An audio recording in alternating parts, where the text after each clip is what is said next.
Go.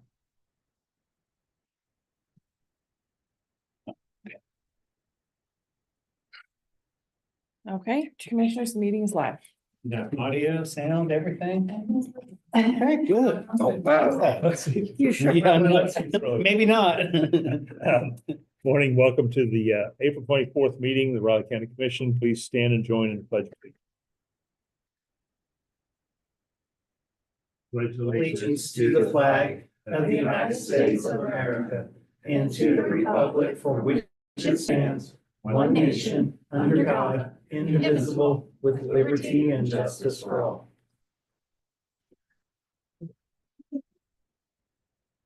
Do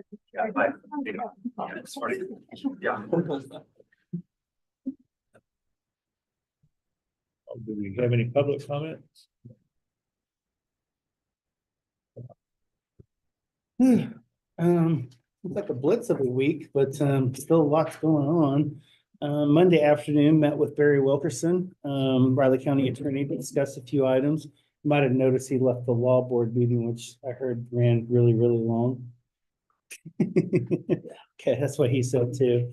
Now we discussed a few items, just including needs for his office moving forward, needs for potential judicial center that we continue to discuss, the onset of crime and other activities within the community, correction center at RCPD. That's just to name a few. And as you can probably imagine, it's not always the best subjects to discuss, but certainly needed at this time just to get some clarity and as we kind of move forward and with some of those discussions on those items. Monday evening, attended the opening ceremony for the KCCA conference, which was obviously here in Manhattan this year at the Flint Hills Discovery Center. Being biased just a bit, but I got a lot of positive feedback. A lot of people have really enjoyed that. Might have been one of the best ceremonies for this event we've had. Just I'm just trying to think back, going back to 21 and Liberal, then Salina, then Hayes, and then Pittsburgh last year. But no, I really enjoyed the fact that it was here this year and took part of that. So Tuesday, attended day one of the KCCA conference at the Hilton Garden. Always a busy day. Had some opening remarks from Dan Woodazak, who's the president of KCCA, also a Butler County commissioner. Followed by some other welcomes from Commission Chair here, Greg McKinley, and City of Manhattan Mayor Karen McCullough. First speakers were Jay Hall, Deputy Director and General Counsel at KAC, and Mike Taylor, our KCCA lobbyist and owner of Strategic Consultants. They both gave a 2025 Kansas legislative session update. It said update, but not really an update because they're kind of no longer in session. So I think that's more of a summary. Yeah. So caught that on the agenda. Next speaker was Joseph Ballou, Managing Director of Salent. It's part of Crown LLP. He discussed cybersecurity in Kansas, just being readiness and response and resiliency. And then we heard from Dan Meyerhoff, Executive Director of the Kansas Association of Conservation Districts. He gave a presentation on conservation districts, empowering local communities to protect natural resources. Kind of an overview of just everything that's going on with conservation districts in general in Kansas, and gave a history of the conservation districts and kind of how that came to be. Fortunately for me, we've got a great conservation district here already. Scott and his team does a great job here and kind of knew about 75% of that information already, thanks to those guys over there. Next speaker was Troy Tabor, Director of Innovation Intelligence at the College of Innovation and Design at Wichita State. He gave a lunch presentation on digital literacy and talked about practical AI. Whether we like it or not, AI is a part of our life. Need to figure out some ways to use it appropriately. Going to do that moving forward. But anyway, I thought it was a little bit more interaction too. He had some interactive tools to get everybody kind of engaged. That was kind of fun to watch, actually. Even from my own side, that was kind of fun to watch. That one's both interesting and scary at the same time. I think if humans use it appropriately, though, it could do a lot of good. Next speaker was Christy Bauman, Executive Director at the University Community Services of Johnson County. Her presentation was building prosperity and addressing housing needs. Interesting enough, her and her team actually gave a presentation here in Manhattan 2 falls ago in coordination with MeSci. Had the opportunity to have that luncheon with them. And so as she was going through them, like, all this stuff makes sense. And then I was thinking about it and I was like, oh, now I know why, because she mentioned the emergency shelter being right across the street. So we had it at the same place there at the Hilton Garden Inn, and then it all clicked. So yeah, had a chance to talk to her afterwards. It was pretty cool. Afterwards, the next presentation was Erin Davis, Center for Public Health Initiatives. Actually, I'm kind of jumping ahead here in my presentation, maybe. Oh, no, I'm not. So much was going on over the last couple of days. I'm trying to rebuild it here. Erin Davis actually worked along with Bruce Cladney, who's our executive director at KAC. They are working on a new initiative. It's an executive certificate. They don't exactly have the right setup for this, and we're working with all of us on this, on trying to figure out how to put this together. But a county commissioners kind of executive certificate as you come in, take the course. It's very primitive at this point in time, but it was more of a listening session from all the commissioners to figure out how to put all this together, and it's kind of a training program for new commissioners as they kind of come in, and just to give them some confidence and try to figure out what's kind of going on there. Very interactive on that one. They had a sheet, had some questions to ask. I don't know if you were there at that point in time or not. Well, on that one, okay. Thought it was kind of interesting, but we'll see how that one goes. And then next we had our typical commissioners conversation by population breakup. The large counties weren't really in attendance here. It was just us 11. Yeah. I didn't see any. No, everybody just kind of formed tables and just kind of talked about stuff, and probably had something to do with the fact that it was cut short by a surprise discussion from Kansas Senator Karen Tyson, who just showed up on a whim. I'll just invited. leave that One one. commissioner invited her. Right, so it makes it good for everybody. Anyway, I'm just gonna leave that one alone. Tuesday evening, there was a social dinner and networking session event hosted by KAC. There at the Hilton Garden Inn as well. Got good reviews from that too. Wednesday morning marked day 2 of the KCCA conference took place. Talked very briefly about that commissioner's breakout. I think everybody was really just talking about issues and challenges more than they were talking about all the sheet that was provided to us there, but that's okay. We had an update from Keith Becker, Kansas NACO representative, and also McPherson County Commissioner, and Nicole Westman, Managing Director of Communications for NACO. She discussed the various programs, events, and services being provided by NACO. Next, we heard from Alan Vineyard, CSP and Director of Industrial Safety with the Kansas Department of Labor, I should say. And he discussed employee safety help and where to find it if need be. Next speaker was Randy Bowman, Executive Director from the Kansas Association of Local Health Departments. And he discussed the commissioner's role and responsibilities for public health. That was actually an interesting presentation, I thought. Public health continues to be kind of challenging throughout the state of Kansas. Thought he gave a pretty good overview, to be honest with you. Last, we heard from Kyle Kessler, Executive Director of the Association of Community Mental Health Centers of Kansas, and Michelle Ponce, Associate Director from the Association of Community Mental Health Centers in Kansas. And they discussed the roles of counties in the community mental health system. As you're aware, with Pawnee, they continue to kind of transition over to the CCBHC model. And it was kind of interesting to hear that they're not the only ones kind of struggling with that transition, but nonetheless, we continue to move forward with that. There were some concluding remarks and announcements to complete the 2025 conference, which I thought went very, very well, other than chairs. You weren't the only one to mention that, by the way. Well, that was talking about. Well, they had a spouse tour on on Tuesday as well. It's kind of warm outside, but I was told they were worn out by the time they got back, so.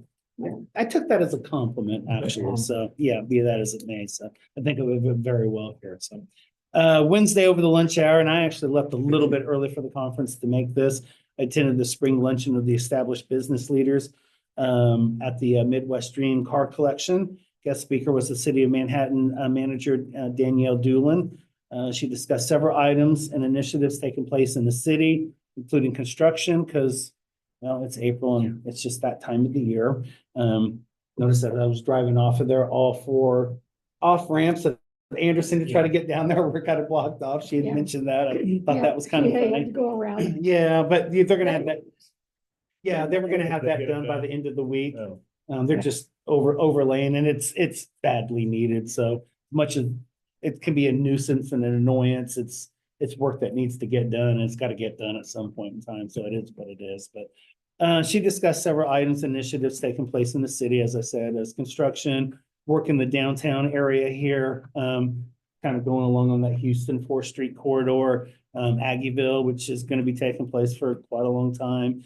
We discussed housing, the East Gateway, Sequel Park, and the 2026 budget cycle for the city, just to name a few. There was a couple other ones as well. Packed house for midday lunch. Yeah, packed house.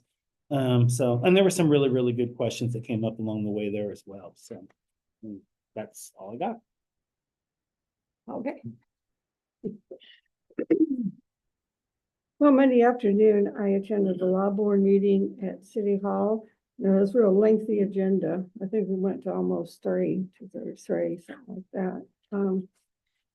Some of the items of major discussion, I'm not going to go through all of them, but they were the proposed shared cost of the school resource officers program, which was a little contentious, to say the least. Was it contentious overall, or is it just one law board member in particular? No, it wasn't a law board. Oh, okay. No, but I mean, it was contentious, and it's I have mixed emotions. Anyway, and then let's see, they did a fake Patty's Day final analysis, and then we talked about a lot of the upcoming budget development issues. Other reports were made on the jail inmate population, review of the monthly crime report, and then 3 police officers were promoted. So there was a lot going on, but It's a busy time of year. yeah, it is. Tuesday morning, I attended the Kansas County Commission Association conference at the Hilton Inn Garden Center. Wasn't feeling well, so I left at lunchtime. It turned out I had some sort of a stomach bug. So I was in bed all day and kind of went away. I still don't feel quite up to par,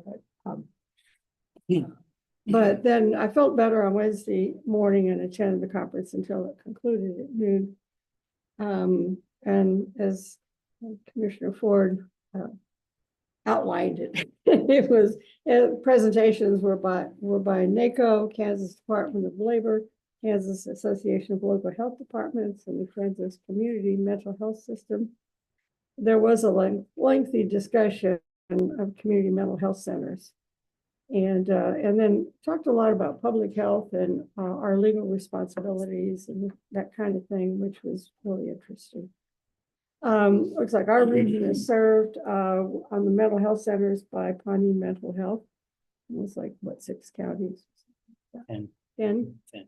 I have a map. It's all Northwest, that's High Plains out in Hayes. They serve Yeah. 20. Yeah. I know, Imagine it's that. Holy it's cow. based on I population. can't imagine But- doing mobile Yeah, when it's required for the Yeah. CCBHC model too. yeah. I do mental health on a mobile to 20 different counties. Yeah. I have no idea. Small rural counties too. Yeah. Afterward, yesterday afternoon, I went over today's meeting agenda and documents, followed up on phone calls, emails, and scheduled for the rest of the week. I still feel kind of, so, but not quite on 100% yet. I think my dog picked it up too. That's possible. Yeah, he's not feeling good today either. Dog flu. I don't know what, I mean, I've heard bird flu, but not dog flu. So I don't know. We've got 37 cases of measles. I picked up on that at KCCA. I don't think he's got that. But that's all I've got. All right, well, as mentioned after our meeting, Monday was the law board meeting. Long discussions on school resource officers and then the first look at the budget. I think there's a pretty easy solution to school resource officers. Everyone would settle down. Yeah. A few people. Seems to be the case on a lot. A brief 3-hour meeting. And Monday evening, as mentioned, was the opening reception for the KCCA conference at the Discovery Center. It was nice. Tuesday and Wednesday, mentioned with KCCA conferences, a lot of good presentations. Some of the ones I received most information were legislative review and the strengthening cybersecurity. Not that I understood a lot of what he said, but it sounded, So we've got professionals. that's, I was gonna have talk to Corey and get Yeah. translations. Then we also had, as mentioned, a visit from State Senator Karen Tyson, which led to some interesting conversations. Wednesday afternoon, I have some other adjectives. On well, being nice. Wednesday afternoon, my wife and I made our first visit to the Museum of Art and Light. Oh, yeah. That show, it really is amazing. I wasn't quite sure what to expect, but it's well worth the money. Okay. And we're gonna have to go back sometime to spend some more time on the top 2 floors, spend a long time on the main floor there. And then we also the museum staff was having a meeting there upstairs, and they're working on one of the things is getting the Kansas Museum Association annual conference moved and scheduled in Manhattan in a couple of years. So that was interesting. And then met Ben, the new administrator for the Historical Society. Turned out I've met him before. Ben Cole. Oh, yeah. He was at the rural, Yeah, it's at the rural. Yeah, up development there thing, in sat the- across the street from him. I yeah. didn't remember, but he, had a chance to talk to him there too. yeah. So that's what I've got. We can with work. First item's engagement letter with Gordon and Associates for the 2024 audit. Shoot, already that time of the year, huh? Yeah. Shoot, okay. Well, let's see, you want me to make the motion? Yeah, go ahead. Yeah, I'll make the motion to approve the audit engagement letter with James Gordon and Associates for the 2024 audit services. Second. Been moved and seconded to the engagement letter with James Gordon Associates for the 24 audit. All in favor? Aye. Is it fair? Or I'll just- Okay. Sorry to disappoint you. Only two Yeah. signatures? Isn't there a stack there, Sydney, where he's got to sign like 12 times or something? Just wait, budget season. Oh, yeah. Um, I jinxed you, sorry.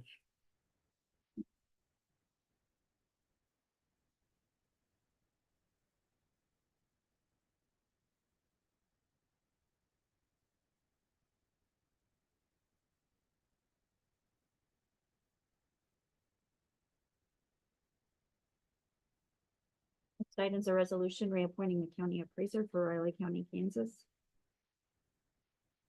That's a 4-year contract, right? Yeah. For your appointment, yeah. Okay. Okay. Man, seems like that was just yesterday too. But it was, but there's a cycle, so we Yeah. went on cycle, so we needed to get back on cycle. Yeah. I think if I remember right, we had to sign 2 times the last time because we forgot the one before. Maybe, I don't remember, but potentially you have a good memory on that stuff, so. Okay, no problem. Okay, I'm gonna make a motion to approve the resolution appointing the county appraiser. I would second that. Been moved and seconded to renew the appointment of Anna Burson as the Riley County appraiser. All in favor? Aye.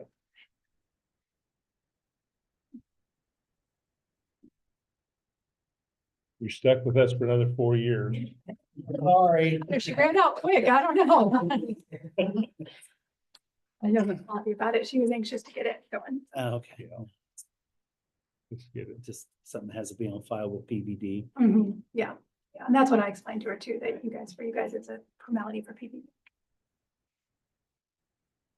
In fact, we had to do that in the interim too, when We did. certain things happened, you So it know. was on file, yeah. I do remember.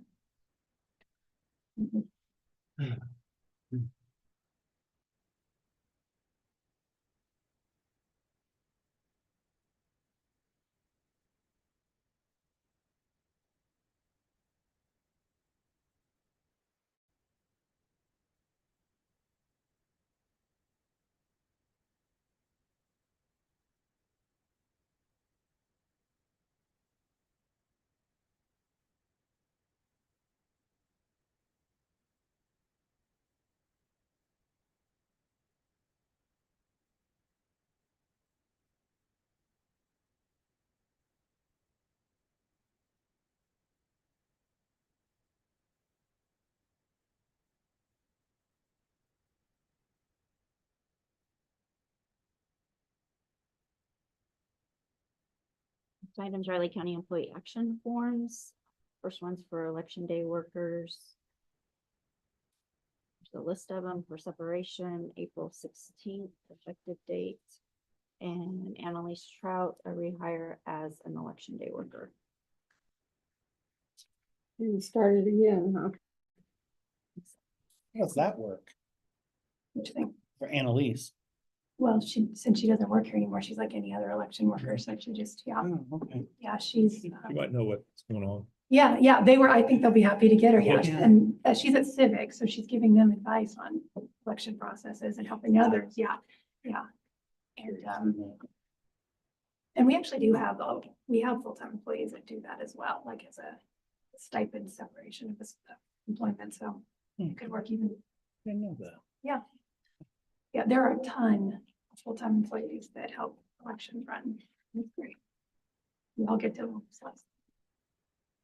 Something that everybody should know. well, and truthfully, you don't have a clue until you see it on the site. Like, No, you really it's- don't. it's- I've learned so much about elections and I've always participated, but this is different. This is Mhm. more. Oh, believe me, I know. Yeah, I'm sure, I'm sure.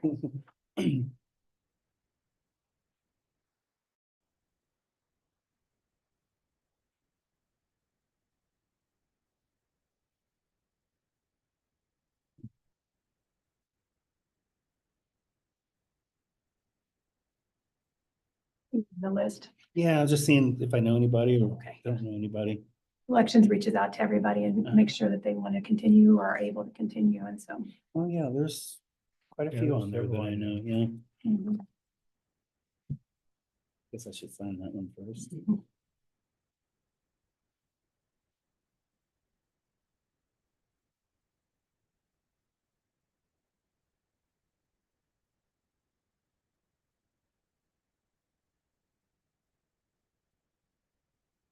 Like 40 names on there.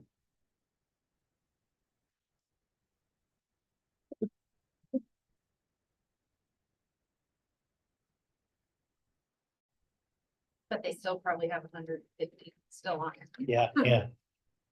But they did have some key people turn over this year for different reasons, so I know you'll be seeing more green sheets of hires, I'm sure. It'll come sooner rather than later, so. You have minutes from April 21st. Is that Monday by chance? A long time ago. but- That was my point. It feels like a long Weeks time. ago, Yeah, I yeah. know. So much has happened over the last couple of days. Well, I would make a motion to approve the minutes as presented from the April 21st, 2025 meeting of the Riley County Commissioners. I'll second. Been moved and seconded to approve the minutes of the April 21st meeting as presented. All in favor? Aye. Any changes to the tentative? No, but I noticed that 5 there on the month, and that means it won't be just be tentative moving forward. That was a long one. Mhm. Sorry. I was gonna say, I think they're looking at you. Yeah. Any press conference topic? Oh, that's right. We'll have to deal with Brittany a lot, won't we? I just told Diane. I've been months. Minutes are good. Yeah. And two agendas are good and nothing for the press conference. One of these days I'm gonna surprise us though.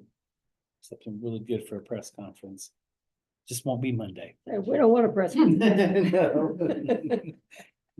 Guess we could talk about KCCA, but we did okay in the comments, I think, didn't we? Yeah, you had a lot more detail. Yeah, I thought I just summarized. I'm just making more work for Cindy, that's all. Thankfully, I think you type better than I type. My computer doesn't like me. It pops up with blue and red screens. I did. And then I read. Why not? Because I've noticed you've corrected my spelling a few times. I went, oh,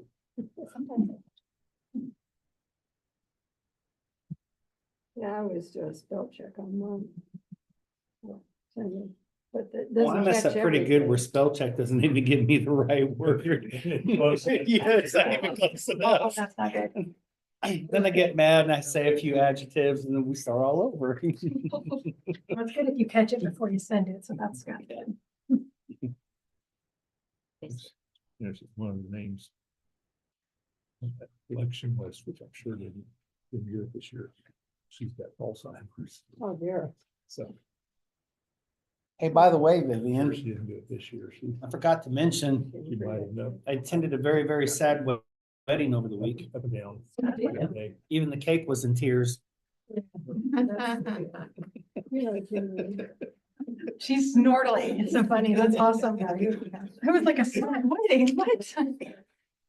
I repeated your spam job like 3 times. He used it in his speech the other day in his introduction too, so yeah, we're on a roll. Really, so.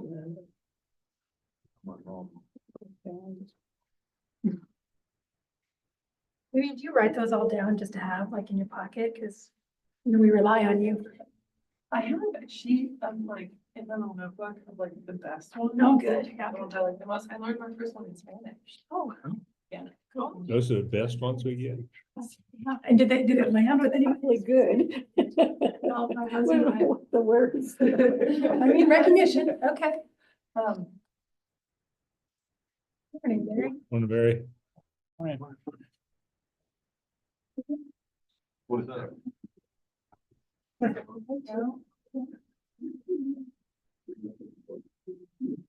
Throw myself in.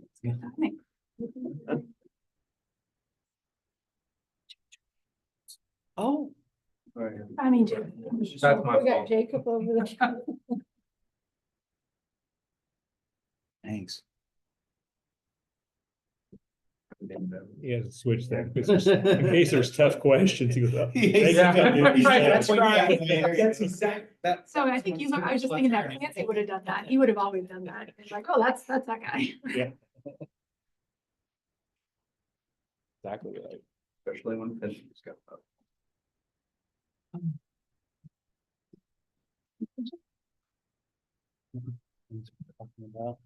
GC over at all. I need to look. Emergency family. They were these. pick it up. Yeah.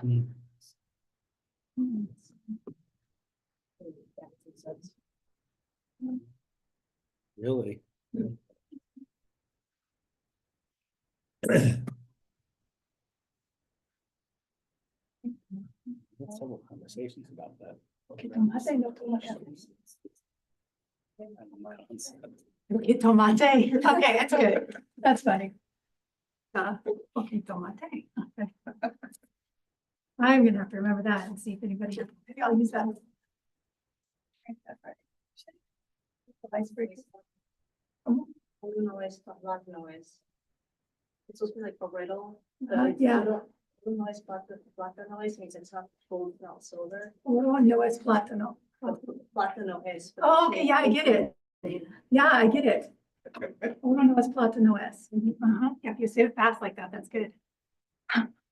Right, Barry. It's not gold, it's. We got a lot to top there, Barry. Yeah. Like it. Chairman McKinley and Board of County Commissioners, appreciate you giving me a few minutes. Things are going well, I guess as well as they can go from my office. We've got a preliminary hearing going this morning on a murder case that Mr. Muth is handling and anticipate it will go fine. Staff wise, we're fully staffed. We're in good shape for right now as far as staff. We don't anticipate anybody retiring or leaving, so that always makes a more efficient use of our time when we're not hiring. But did want to mention that I can't remember when I was last here, but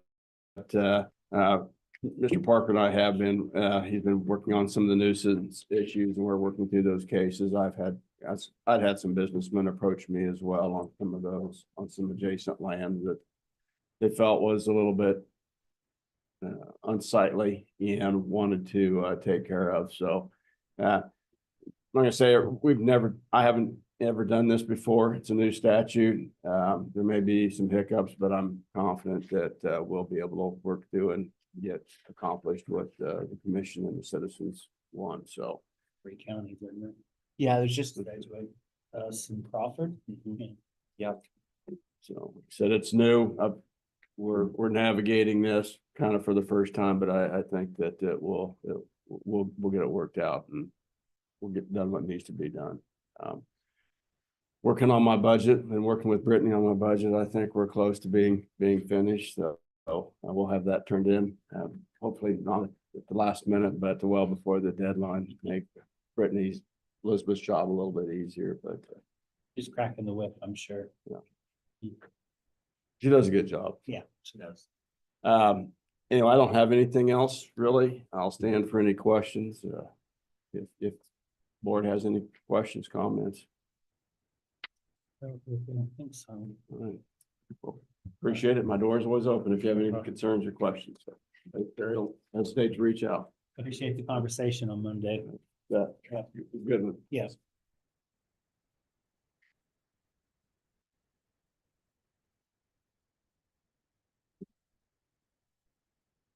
You get another. Not some of the business. I'm gonna do this. Yeah.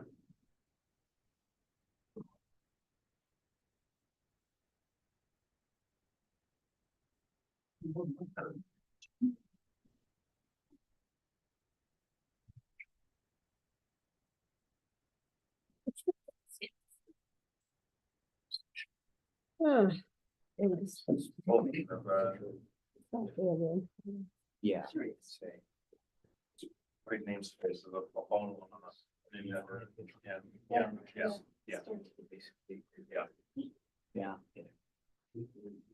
Try to pay attention to what I'm watching on, I typically watch on Mondays on YouTube. Yeah.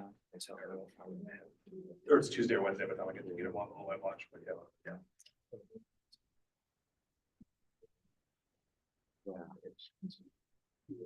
Yeah. I think that all makes sense. That's what I was.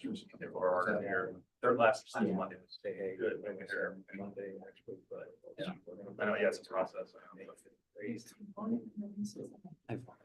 Russell's gonna come in and chat about. With me for a second, I think we're gonna look at, I'm gonna ask if they wanna update the Yes, I know. 1978 resolution that we have. Yeah. Which is pretty bare bones. I mean, it says thou shalt not fire My iPad, right? Like turn Right. it, screen saver Rob. near a gas tank. Right, I'm like, Yeah, there's always. sense. there's always- I'm like, that makes sense. I'm here for that. You know, the other Smart thing person, we man. could do is if there's like a countywide burn ban. You know what I mean? Yeah. That'd be. Basically, the state, I mean, historically, you can. You can place the provisions that. Smart guy later. If you're on. Permission from the farmer, you can file. Right. All right, because it's not in the, Yeah. you know, this is more to do so that if you can. Fire.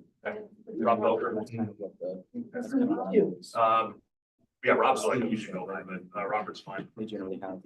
Just apply to be on your public health advisory So council. I want to know if Yeah. the commissioner Yeah. wants to do the commission wants to do that, and also, Yeah, just wanted to be involved. July Yeah. 1st. Some different things. Yeah, yeah. So I just did an I application. think we want to I think we want to. Matt just sent me an email that invite me to your meeting next Wednesday. So Yeah, because I think the application goes. This one I need to really talk to here. You want to just talk about that? Yeah, that'll work.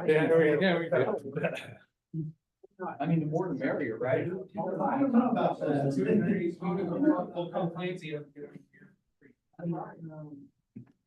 I don't have a vote or anything like that. Yeah. Whatever's. Yeah. That was my vote. Or is the role of that council just to kind of like a citizens advisory board kind of thing? Yeah, to where, like if there's something going on at the health department that we kind of support, or then, you know, obviously if you guys support it, then, you know, then you can support it, but it's basically to know what's going on at the health department, if you've got any kind of input or you know, about anything that you Yep. drive us, then you share that too. So, Okay.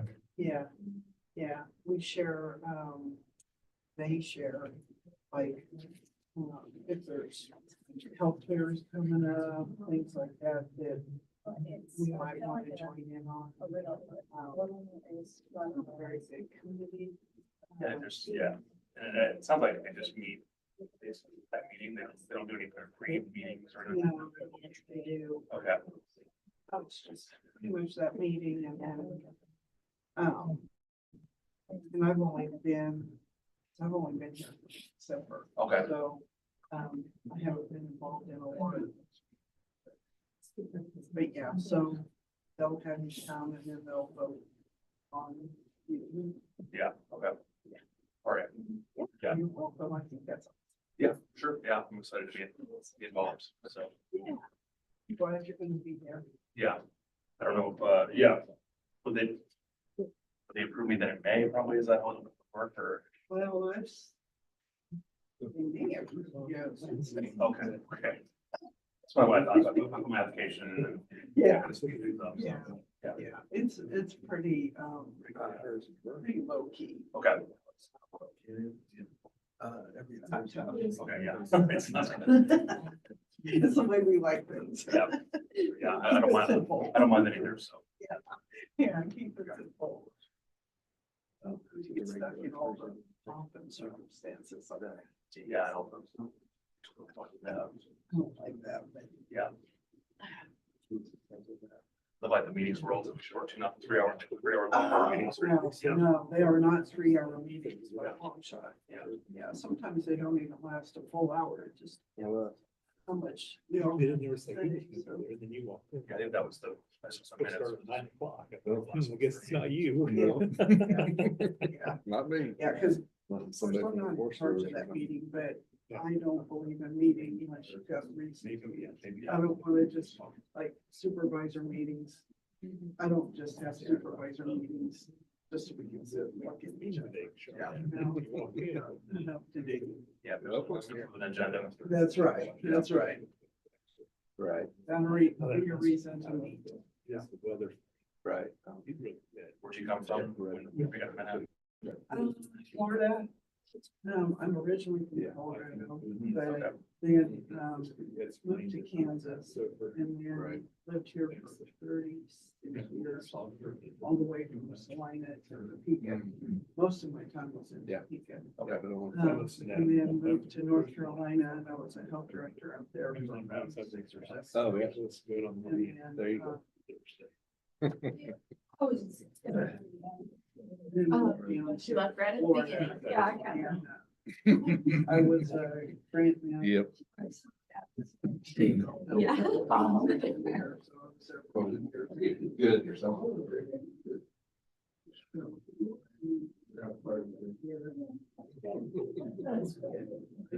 So I started on December 9th here at the health department. It's Manhattan has been a good place. Yeah, it is. I've lived here 17 years. Oh. Yeah, I was the sports director and came in, that's why I'm in town 17 years ago. Yeah, and then I mean, my wife and I have kids, so I, radio doesn't pay very well, so I. She does a good job, she's actually in the health field. Oh, is she? Yeah, she's Dr. Dub for pediatrics, so. It's always kind of an easy decision for me to do one. I stay home with our kids, so. Yeah. So it's, but this is during, we just did two. We have, yeah, the daughter is almost 11 and my son just turned 8. They're both over in New York. Yes. Yeah, we, so yeah, just was looking for something to do to serve and get Yeah. involved. So yeah, yeah, yeah, You will be welcome. yeah. What? So, yeah, a little bit of insight on how some of the challenges, yeah. Fill out that sheet. Yes. Yeah, okay. Very Yeah, for sure. I hear about all the ins and outs. So, yeah. I try to be a good listener. So. Taking mental notes. That's all. So that's good. Yeah, so- Management of everything. Yeah. More than the actual practice. Yes. You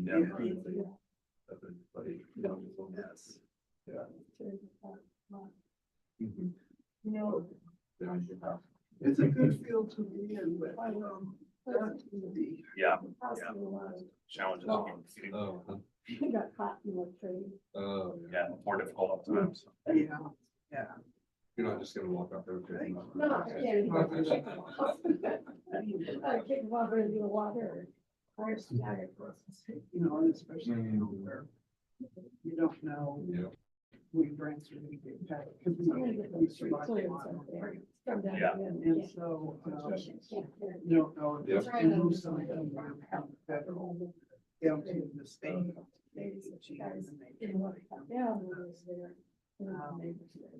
Oh, yeah. So, you know, with the uncertainty. Yeah, I know, yeah. Yeah.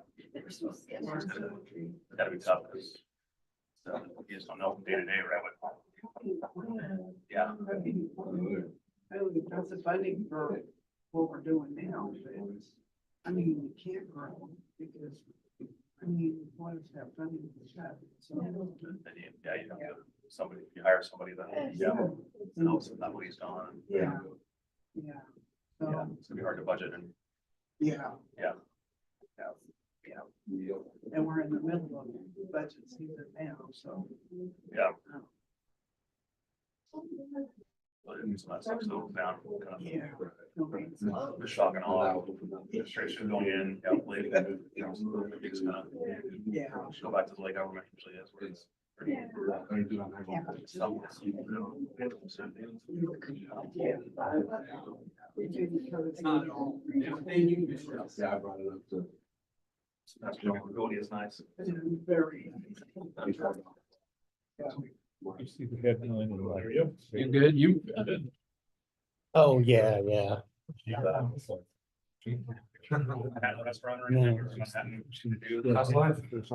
Actually, been here for years. Yeah, right. Fair enough. No. A delicate balance. Okay.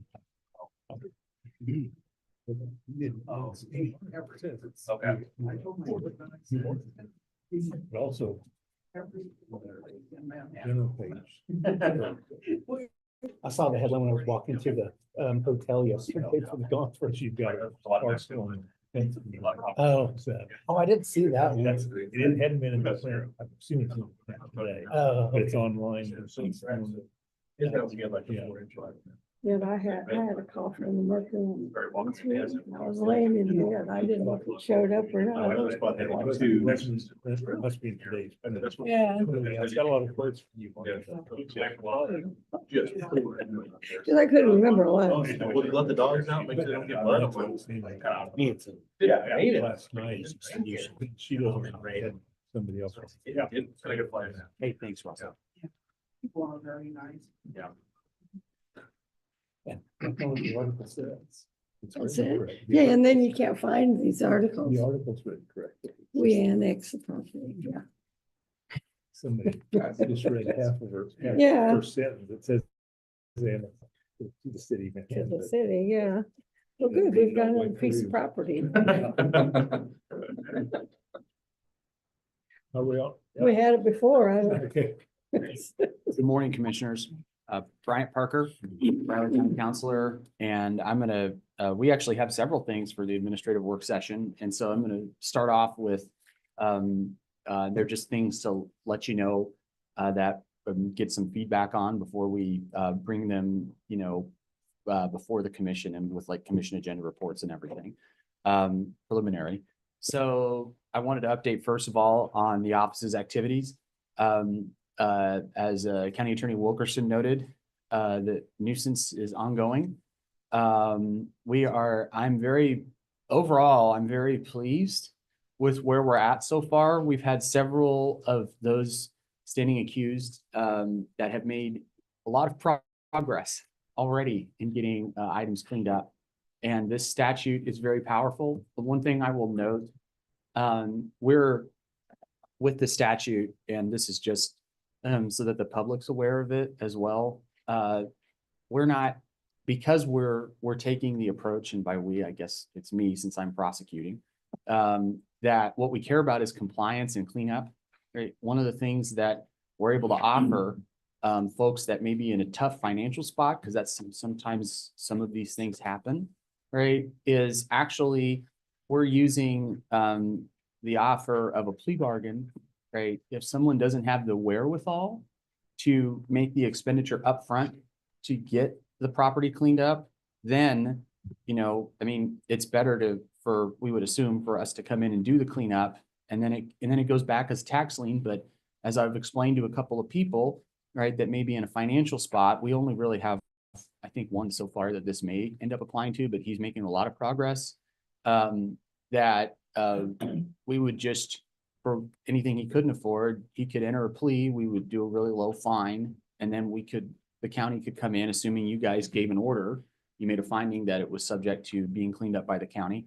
And then the cost he could save up for to come back and pay on his tax bill. And so it's actually, we're using the statute in a way to help people, not in a way to be punitive. And I guess that's just my prosecutorial philosophy. That's all I got there. And several other things that we're working on, but go ahead, Commissioner. Well, on that nuisance abatement, Sedgwick County has had it in place before. Had they actually had to go through the entire process of it from a statutorial and judicial perspective? I think I haven't heard anything but anecdotal. And anecdotally, they haven't had to do that yet. I don't That's think. on a 3-year basis? Yeah, it was on and what one of the things that we're focused on is we hope to, by the end of this year, have everyone that's currently been identified that is going through the process into compliance, right? And we're actively pushing on that because of the mandate that we have. And then over time, as the statute continues to be in play, right, since we're not using it as a hammer, but we're actually saying, okay, this is another tool that we have to help people get into compliance. Then we can revisit whether it's still, several years down the road, whether it's good to have it still on the books, just because it's another thing that helps us avoid 30-year-long ongoing issues.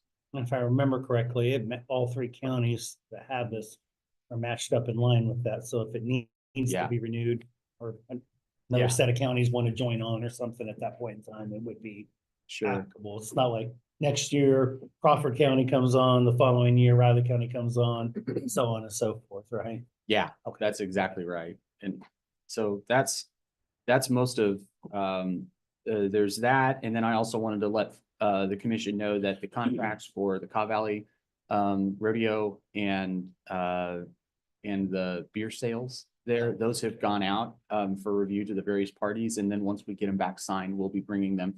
Literally nothing changes. So it's just the dates basically that have changed. So that's that. And then with that, Jake had something that he wanted to bring up, but before we do that, Russell, would you mind coming up and chatting with, joining me to kibitz? This is the reason why why I didn't do a formal CAR yet on this is I wanted to get some feedback from the commission. Because it's a pretty cut and dried issue. Right now, our fireworks resolution is, it dates to 1978, right? She's aged well, if I might say.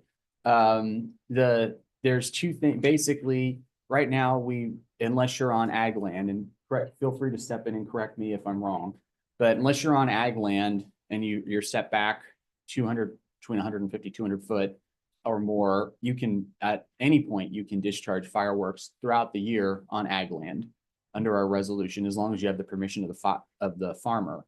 But we have in our resolution a broader authorization around the 4th of July, from July 1st to July 4th, right? Between the hours of 8 a.m. and midnight. There's and I know those of us with dogs that howl each time and that they get, I mean, fireworks is one of those terrible subjects that you're never going to make everybody happy, right? There's in a lot of the jurisdictions that I've worked in, and by the way, our regulations mirror Kansas. There's no restrictions in Kansas as to dates, right? It's just basically you can't shoot a firework off near a gas tank. I mean, some pretty, I'd say, logical.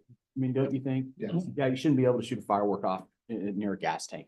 So Kind of one of those like, Yeah. here's your sign. yeah, here's your sign, you know, and I'll note that the state fire marshal also says that, and you can't throw fireworks either. You can't do that under state law, and you can't do that under our law. And you can't shoot off rockets or M8s, because those are, according to the fire marshal, dangerous, and I think many physicians would agree. So basically what I wanted to ask you about is, traditionally in jurisdictions and I come from a city background primarily, but oftentimes the cities will have a rule that generally, if you can buy, you can shoot, right? Now it's you have some lead up, right? Right. And so there is some time for because under the state law now, and we also prohibit sales except for a certain period, right, in there, I think from July 1st and 4th.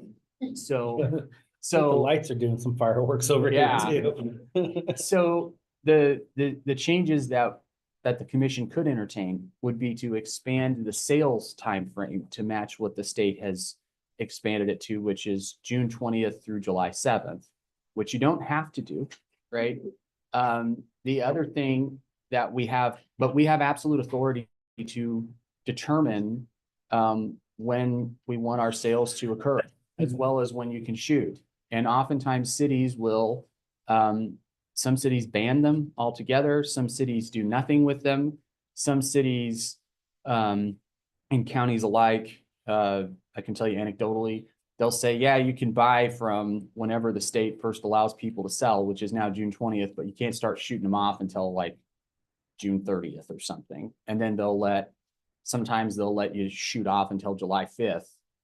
So one day after the 4th to get rid of your wad, or in case the 4th is on a funny day. So, I mean, those are things I can bring back to you in a formal CAR to see what it changes, if any, you want to make to them. But before I did that, I wanted to see if there is a desire to update our regulations on any of that, like especially on the duration of sale, because I'm sure that if we don't mirror the state, you guys are going to hear about it.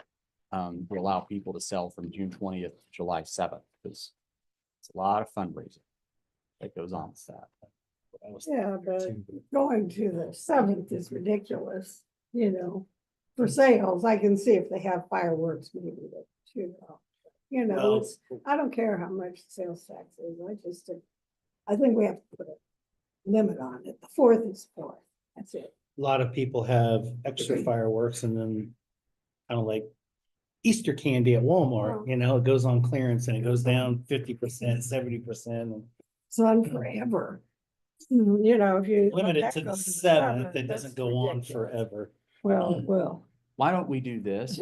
And I never mean to bring up something without, I guess I did here, but what my hope is to have a more, I can help inform discussion with a car, right? But I would never wish to bring up something like this without at least talking about it with the commission first. And so, You kind of didn't, the state kind of did that. yeah, that's kind of the state forced our hand, right? So we have to have that conversation And- whether we want to or not. Yeah, and so that's what I was thinking. And I would leave it up to the other municipalities to figure out how they want to Yeah, do the, you know, yeah. the timeframe of shooting those fireworks off or not. There's some cities in Kansas that don't allow it at all. So, Yeah. that just should be left to their jurisdiction. Yeah, this is one of those things where you are never, I'm sorry, I called you. Did you have something to say? No, Add to this? I mean, I was just gonna say this, correct me if I'm wrong, this would only apply to the non-incorporated areas. of the Right, county. right. This Yep. would not apply to the any Right. incorporated areas. Yep, it's the thing that I foresaw and the reason why I wanted to get ahead of this and bring it up fast. And by ahead of this, I mean, And ironically, that comes up on July 1st. When all the new laws take place, ironically too, yeah. and yes, and so we're gonna have people that are clamoring for, I want to be able to sell to the end, right? Because if you're a fireworks vendor, if you have leftover stock, right, you want to get rid of it so that you have less storage. And so they would, I imagine that's one of the reasons why I mean, from a business perspective, they're like, oh, we want to sell out all of our stock and we'll slash it to nothing by the end of July 7th. And so that's just something that I wanted to get percolating in the commission's mind, and we can bring it up for more formal consideration via a car.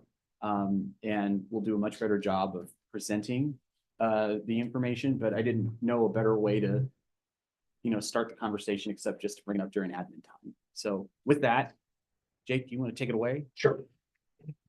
Thanks. Yeah. Thanks, Russell. Don't wait till July 7th to bring up that car, by the way. Good morning, Commissioners. Jacob Ansa, Deputy County Counselor, here to talk about of course, our favorite subject, fence views. As I am starting to kind of prepare things and I'm talking to the other, to the landowners and getting everything together for you guys. I'm learning that this is going to be a little bit more of a poll than perhaps initially thought. And what I want to do is be able to bring to you guys very clearly what the two sides are asking for and maybe their legal arguments and presenting that clearly for you guys to consider. So with that, I was just going to tell you that Monday's probably not going to work. I'm probably going to need at least next week to get that all together. So it might not be until May 5th, May 8th, and I'll communicate that to the landowners, of course, too. I've been in contact with them pretty There's frequently. no actual timeframe. There's no timeframe. We're okay. There's no timeframe. I just want to make sure you guys are aware and not to expect that to come next week because we already kind of discussed I that. kind of figured it was going to be elongated, the fact that they both have attorneys on this issue. No Yeah. offense. Yeah, well, I think there's just one attorney, and as far as I've been told so far, thankfully, but maybe there's two now. I I've thought yet both to of them told. had attorneys working. No, Oh, okay. I think just the Hargraves. But yeah, I'm working with them and getting that together. So just wanted to bring that to your attention, and it's going to be a little bit longer. That's So, fine. It's not, but not because of you. and if you have any questions right now, I'm happy to answer on that particular subject. Like I said, I know it's gonna take time, obviously, but need to be close enough that we remember what we saw. Yeah, absolutely. Yeah. Prefer not to have to go back out there. It'll If so, hopefully it's not a cold, windy day. No, it'll be in July. Yeah. Yeah. Exactly. We have to have a cooler for water. there you go. We may need our $7.50 on this one. Mhm. Okay. I think so. I think A lot of. y'all benefit are. To us. We for do. citrus. We do. Does interest apply on that? I don't. Well, Unfortunately, I might have to say I don't think interest does apply on this. Sadly. and those statutes from 1880 anyway. 1880. All right. Okay. Thank you. Thank you, guys. $5 was a lot of money back in 1880. Yeah, it was. Like, I don't know. I like eggs and they don't even pay for a dozen of those now. It's true. Oh, fence views are entertaining. Somebody was saying you can actually buy chickens, chicklets cheaper than that, and you bought 12 of those and they just produce an egg a piece, it'd actually be cheaper, but Well, you have to there's build a time pen and for labor and them. all that other stuff you gotta. You gotta feed them and build a pen for them, Right, and give them all right. sorts of supplements and. it's a Try to lot get of the work. neighbors on board, which is probably the toughest part Oh, on that yeah, one in that's- my neighborhood anyway, so. Yeah. I don't wanna talk about chickens. But have an ongoing battle over chickens. I was, some wife thing about, 'cause she had to gather eggs when she was. a Oh, kid, me and too, yeah. She said, she didn't want anything to do with chickens. She still have scars from getting pecked at. I didn't get any of those. Yeah, that was no fun with those chickens. Geese too, geese. Oh, geese are My mean. great aunt Michael had Mean. geese that guarded the Yeah. farmyard and they Oh. guarded chickens too. Yeah. Lots of fun. Geese aren't mean. Tastes good. Yeah. Never had goose. And goose eggs. Yeah, those could be. Really? Never My had. daughter has some geese and they're like They're really really, rich. duck eggs are pretty big too. I think of all the eggs outside of ostrich are the highest in protein. 40 years or something like that, 30 years. That's ostrich, anything that comes from that animal is unacceptable. Really? You don't like ostrich? I don't, no, it all comes back to an article that I read. You remember the guy that had the, and it became really political in the end? But the guy down at Arpaio or. Oh, Right? yes. Right? His thing was, he found out back in the 90s before people got on board the ostrich meat train, that you could buy ostrich meat I've seen you around. cheaper than any other kind of protein source.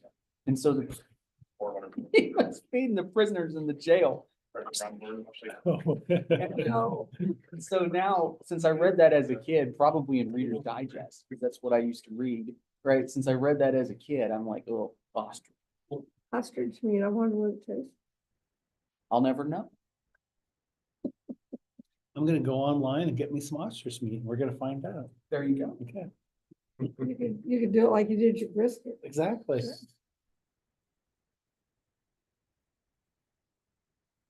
Oh, this conversation's gotten bad words. And we're gonna go to roads after that, so. Yeah, this is not much Poor better. Jared. Yeah, yeah. Here's that your bike in the lobby? Not in the lobby. Okay, there's a little. It's the little Honda, little e-scooter. Yeah. It's real cool. You're not driving a new car around? I have the new car, but I don't drive. I mean, it's a small enough town. You don't need a car, in That's true. That is true. my opinion. It's better outside. I've driven it plenty.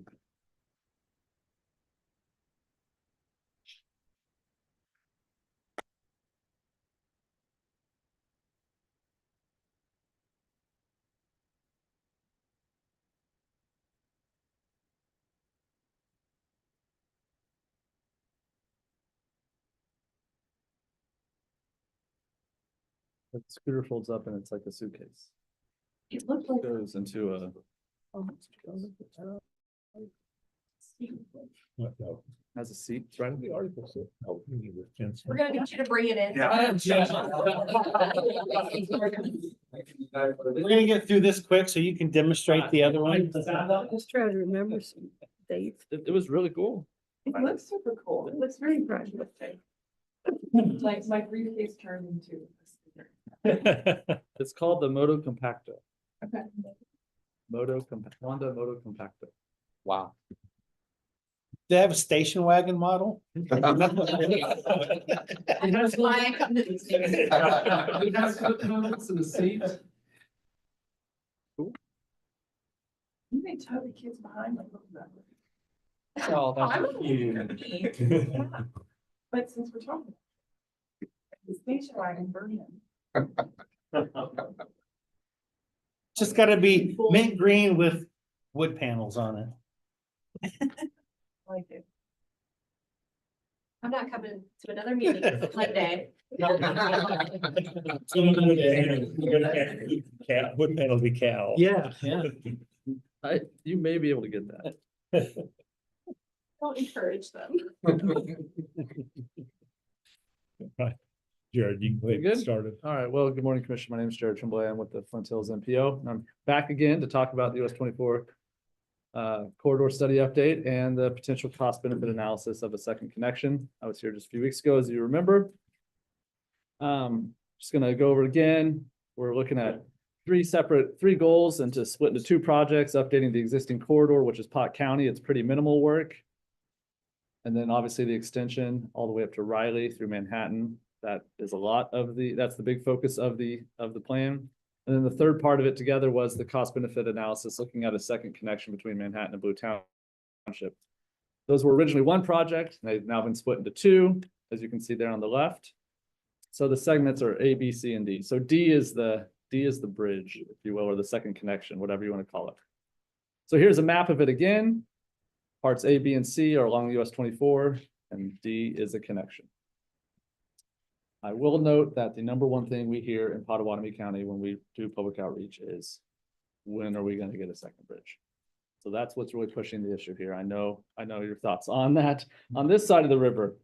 So again, what this cost benefit analysis would do, it would allow us to see in a simple matrix options A, B, C, D, and so on, what their costs are, the traffic impacts on 24, how much traffic it pulls off, and then looking at what type of other impacts it would be, hydrological, et cetera. And again, the idea here is to focus on actual costs and look for a way forward, whatever that may be.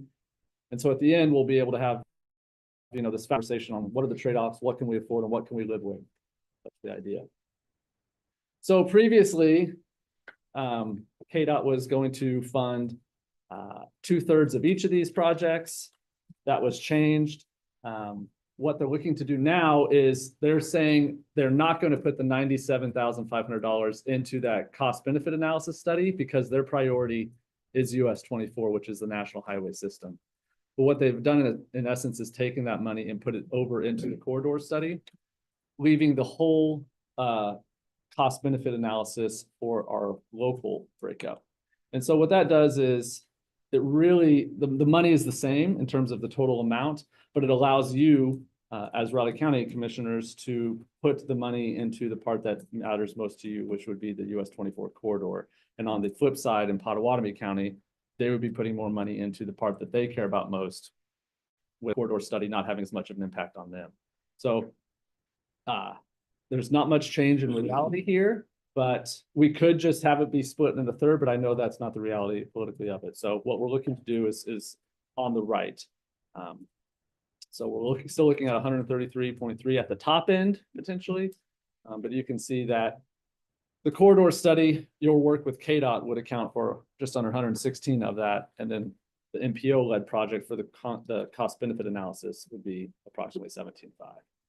So come back to you a third time here. So we're trying to work through peculiarities of all parties and the new reality with the KDOT funding. So just wanted to know today, also I did say these are negotiable, but just wanted to know, do you support this new funding where it's much more, your money would go more directly towards the project that affects Riley County and less so on the portion that does not?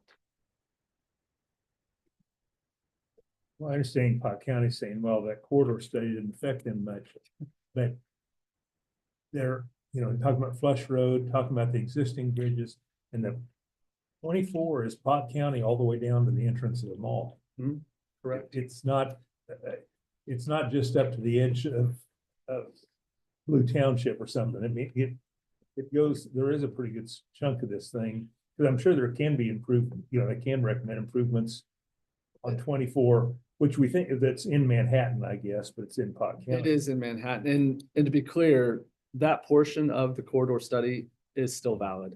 For example, the Levy Drive signal that just went in last year came out of it. So that segment probably, there's not gonna be a lot of review on that segment. It's gonna be, So it came all the way there. it came all the way to the original- mall. Actually, it wasn't ours, so I didn't. Yeah, it comes all the way to the mall. So that segment I that guess was so. in there is still more or less valid. Mm. There'll be a few tweaks, but most of the work is from the mall north. Oh, okay. I Mhm. didn't realize that. It is in reality. And so the way to work is if you're supportive of this fine-tuned funding layout, then I'll be going to Potawatomi County on Monday to get their impact on it, their thought on it. We're still waiting for the interlocal agreement from KDOT for the corridor study, parts A, B, and C. And then depending how things go here and then Potawatomi County, we'll move forward potentially with the cost benefit analysis locally. So nothing has truly changed. It's just where the pots of money are going. Your pot of money. Yeah, and keep in mind on that is KDOT is moved that Was it- extra $100,000 Okay, that's what I over. had. Yeah, Yeah. yeah, so it's not, That's what I'm trying to see why it didn't change. It It's took some money off of the right here. the make-believe bridge. Yeah, so from the left, you can see that 650 and 97.5. They basically took that 97.5 and put it over. Oh, 650. okay. So it's 750 I didn't see. they're that putting in part. there and they're putting in 0. because they're not doing the cost benefit analysis. Their focus is 24, and I agree with them. It should be 24. That should be the main focus. But the reality here is the issue with the second connection, both of the city, ourselves, and Potawatomi County, that issue isn't gonna go away until we either figure out options, we figure out what the true cost of that's going to be, and people recognize what the true cost of that's going to be, which is the purpose of it to begin with. And the other, exactly, to look at those options. And the other thing it does by having you be part of it is it allows, instead of just looking at option A, Pot County where to go alone, it allows us to examine other options that are I think our That alternatives. road upgrade is up to that existing. The road upgrade options that going up to that existing. That would be Blue River Road. Or Blue River. Yeah, from Barnes, Blue River Road over to Okay. Juniata. That's likely going to be one of the options, just to see what that costs. When that original corridor study, when was that? 2009. They look at those bridges, the existing bridge over the Blue River On US 24. on 24. Well, I will have to go back and look at that. I do know that they're probably going to have to be raised, as well as the highway to the east through Potawatomi County, especially the eastbound lane is 4 or 5 feet lower and actually is in the floodway. So yeah, all of that will be redone at some point. I didn't know, so they did look at it. That's I part of believe that it original did. study. And I believe it did. And since that study came out, we had that flood. Was it? What year do we have? 19. And it was quite close to the bridges again. So yes, I think there will be some updates like that in the study, but The other question I have, Jared, is in this cost benefit analysis, will they do other traffic studies in terms of traffic density and where traffic will be pushed to? yes, Whatever options they come up with. I mean, obviously, number 2 is gonna be the big one, but yes. So what it will do is it will take the model, the transportation or travel demand model that we have just completed, that goes out to 2050. And so we have a today's base scenario that runs pretty much as traffic runs today, and then we've plotted out future growth. And so we have today and we have the future. And what it will do is it will run each of those options independently on today and the future network, and it'll say, okay, this bridge will pull off this much from 24, or this road will only take this much off of 24. Look at the hours of congestion. So we'll be able to have a matrix and a comparison to see, how many, does it pull 10,000 cars off of 24? That would be amazing. Or does it only pull a few thousand and there's no true impact? It's going to maybe look not at amazing for everybody. Sure. Right. exactly, but we would have that will absolutely be part of it. And This to is a me- very simplified. And to matrix. be honest with you, to me, that's still worth this Yeah. 17.5, because I mean, even if you just look at option number 2, which is obviously the bridge over Juniata, you're taking some traffic density away from one school precinct, but you're gonna dump it into 2 others. And we need to know what that's going to be at some point in time, and obviously there's a cost to that. Yeah, how many cars are going by? That would be part of it. And I live over there in that neighborhood, that's why I say that. Yeah.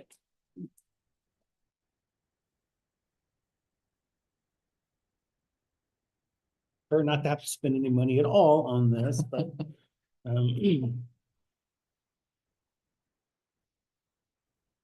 But I think once we know what the prices are and all the options, I think that Yeah, we do, truly changes the equation. I don't think it'll change No, from the other side, but well, then the other side can figure out how to deal with it. depending on what the results are. I'm assuming what the result, what. I what we agree. Think the results are, I but think right now it's, it's, like I say now, I mean, we have an official, we do need an official, somebody above our grade to look at it and see what really is gonna happen. I would agree. I'd like to be able to say, well, it's gonna cost this much actually, and these are the impacts of it versus if we do this. And obviously if this, I mean, I think KDOT has made it pretty clear, it's not on their radar at all. Correct. I don't expect this ever. to be- Federal, I don't know, maybe there's some federal KDOT dollars there or something, but given the environment, I'm not so hopeful on that one either, so it's pretty much a local project at this point in time, and he's wanting to deal with that. It will not be a state highway unless someone takes over 20 feet. Right. And that's not going to happen. And that's the reality that I'm sorry. The feds aren't doing tiger grants anymore, are they? Oh, they have the equivalent. They're raised grants. Yeah. Raised grant? Yeah, every administration has continued them on. Yeah, I just liked when they were called tiger. and it was too, it was black and orange was, and yeah, had it was. paws on it and everything. Yeah, it was pretty cool. I remember the logo for that. Tiger grants were cool. And when the original ones came out, that's actually state of Washington and K-18 were the first two out of that. When the original ones came out, yeah. Believe it or not. I That's just your like, history lesson for the day. it's just aggressive. We're getting at it. Do we need a vote or do you just need a So there's consensus nothing, from us? I just want to know if you support it in theory. I don't have an agreement for you today. That is something that we'll work out. I just need to know in theory, since this is the third time we've kind of been, gone back and forth. We're trying to get consensus among all three parties. And so once we have that, then we'll come back and work with Public Works and other folks in their staff and try to get an agreement that can be signed by the city and Riley County and Potawatomi County. And then the MPO will put out an RFP, request for proposals, and then we'll select someone and move forward. I know, Just work off it's not consensus. perfect, but I can. Yeah, And it, with the extra 100,000 or yeah. I think they moved 97K or whatever the hell it is. Yeah, move that over. Actually brings it down just a little bit for everybody too, making it Yep. less of a cost, so. All right. Thank you very much. All right.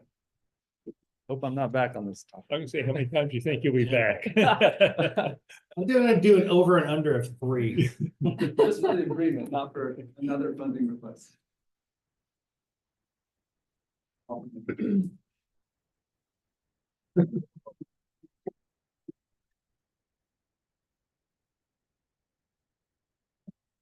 Mentioned too, that on the ACCA, got a lot of compliments recognition.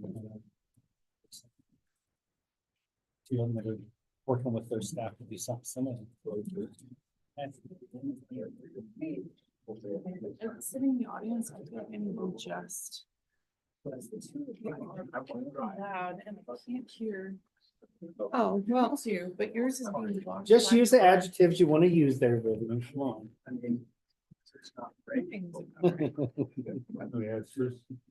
You're behind her. Huh? but, Cindy just- okay, we'll do this.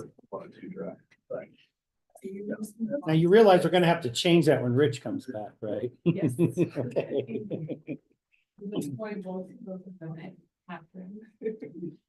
No. Don't do that.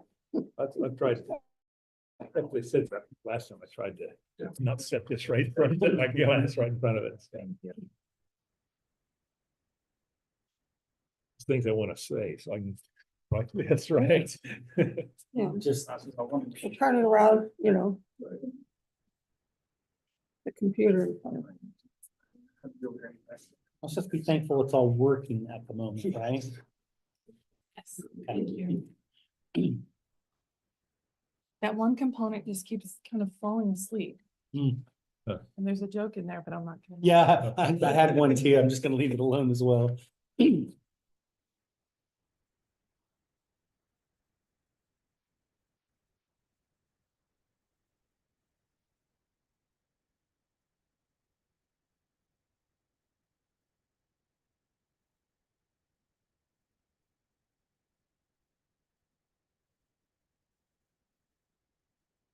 Okay.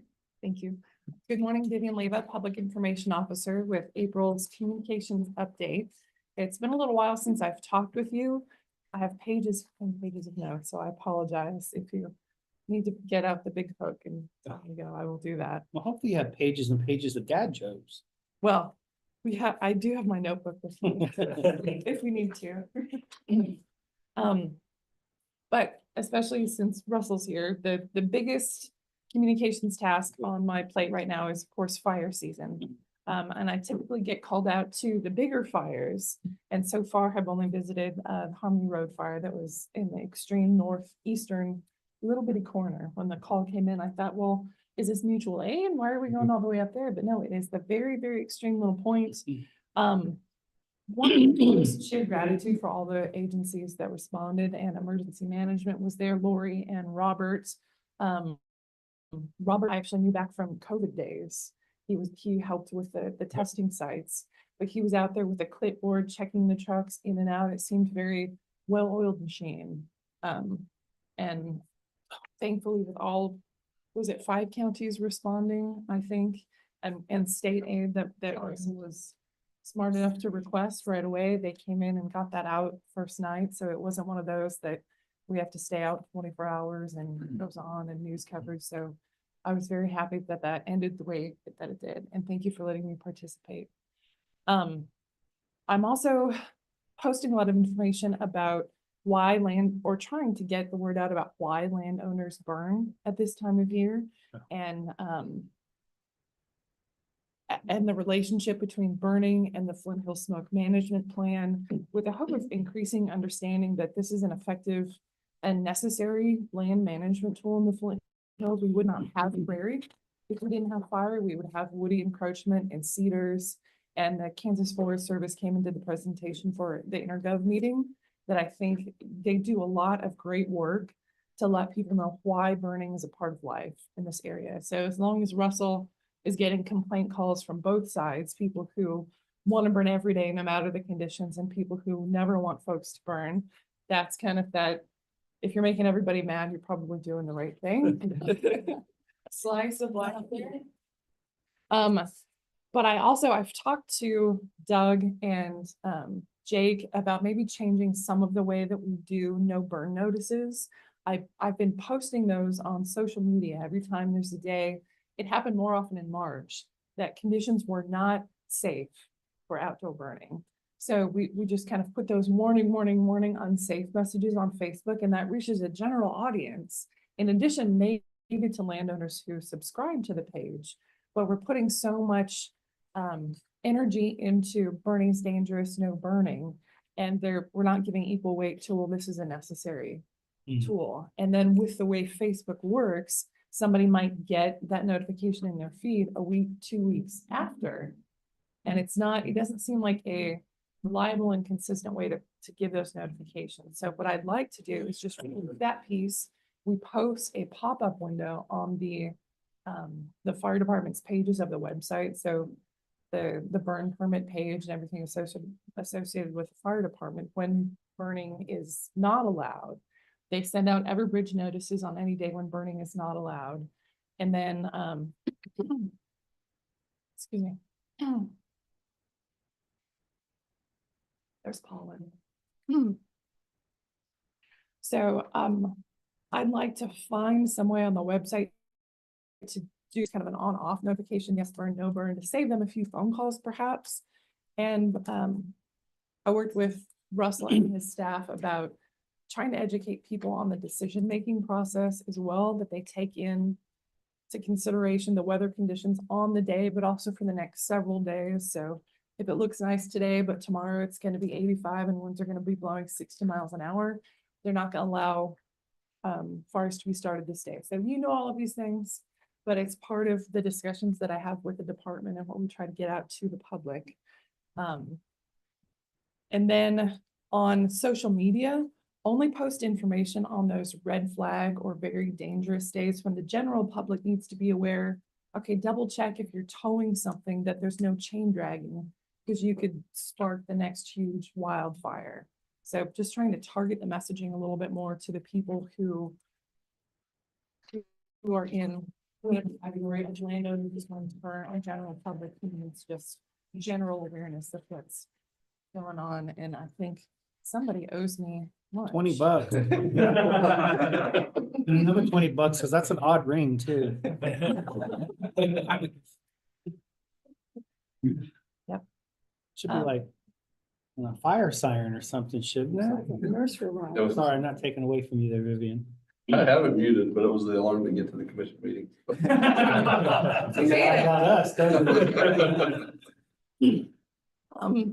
Moving on down the list, I'll try to be a little bit faster. Now I've got time. On that note, one thing that we did do this winter that we haven't done much before is promote days to burn. When there was a lot of snow cover, we promoted, hey, if you have brush piles, these would be good days to burn. And during grass fire season, I'm hesitant to maybe do that, but maybe we should do more of that. Hey, it looks like the next 2 or 3 days are good days to burn. Maybe we should do that. I don't know. But we did do it in the winter when we had snow cover to try and get brush piles burned up ahead of time. And I say do that throughout October and November and stuff too.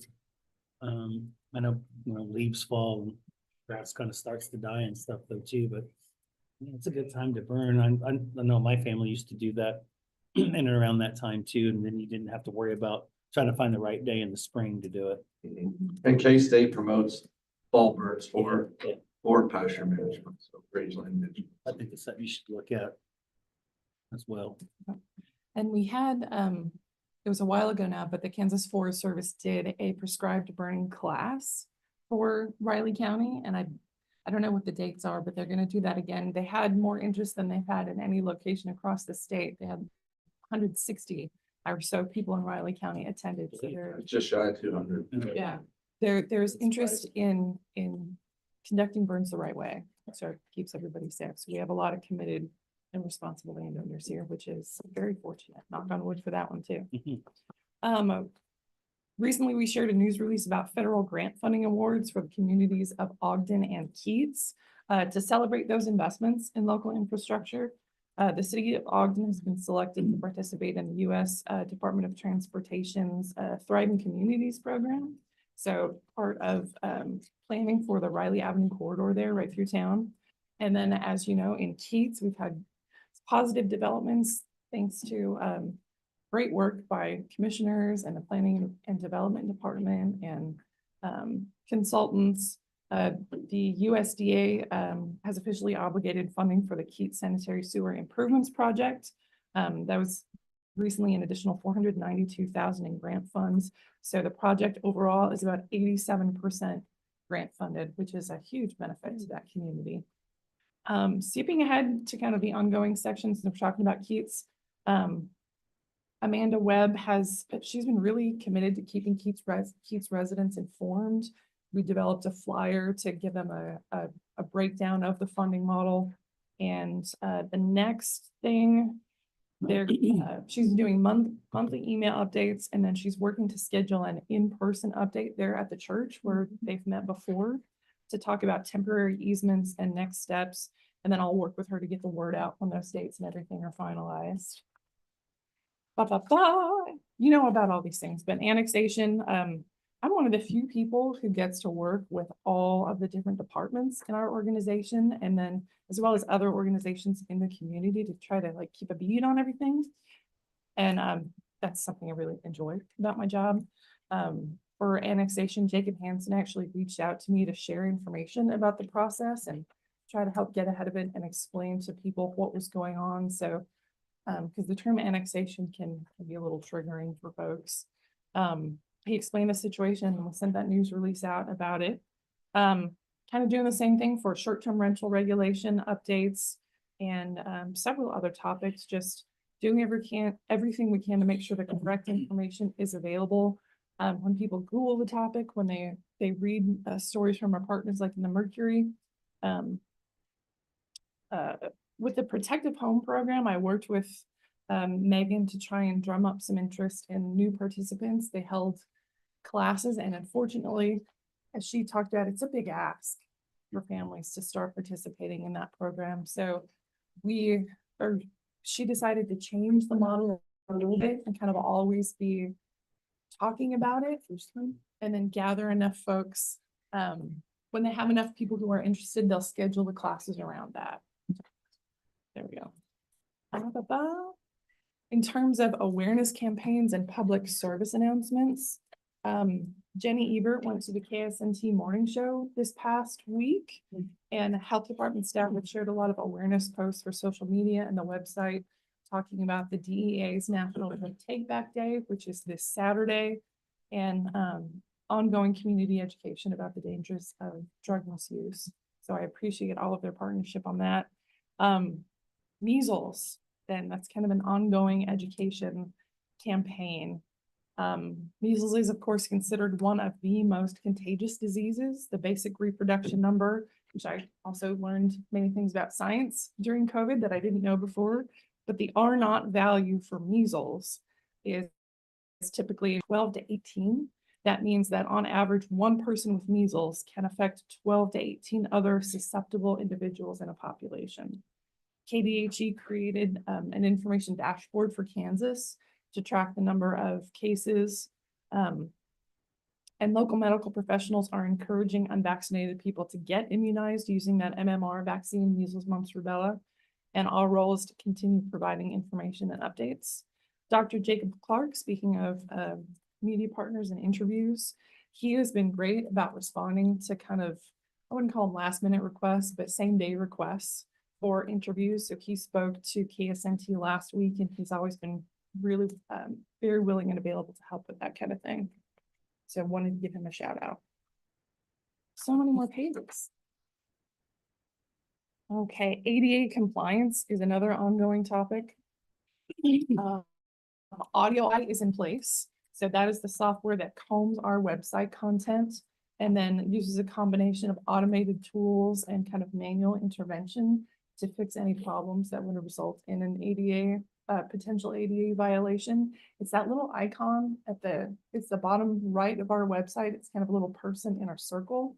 And when you click that, a member of the public who clicks that, they can change the font size, the contrast, do a lot of things to our website that would make it easier for them to navigate and take in the information. So that's been a positive development. And then the framework of our site is provided by Civic Plus. They're a content management system. So it's like the frame of the house that's compliant, but we're making sure all of the furniture and decorations, everything we put into the house is also compliant. So that's kind of where Audio comes in for that. We still have a missing piece that I haven't figured out how to solve yet. And it's how to handle uploaded documents like PDFs and forms and things that we have a lot of. We still have a year. I need to devote a lot more time to figuring out how to manage this and what the requirements really are, to the point that I don't think I'm going to be able to do it on my own. We need to have a kind of a plan for a whole organization for how we handle uploaded files. And that goes from everything from maps, which we have like district maps for voting, to things that are statutorily required, like for elections, the past election results that are posted. Those are all PDF documents. And I found, I've talked to a couple companies that handle PDFs, but the cost is exorbitant because the work is so manual. I sat through like a 50-minute webinar from the Department of the Interior about maps, just maps in particular. And one map that they had uploaded had 4,000 tags of added information to make it compliant. And I don't know enough about it to understand how much work that represents, but it seems it's to the point that I'm kind of nervous and overwhelmed by it. So I'm going to need some outside help, I think. So just letting you know that at some point I will probably approach with a request for that. What else? Employee Day. I'm on that committee. That is Monday, October 13th. We're going to be at AMC Theaters again this year with comfortable seats.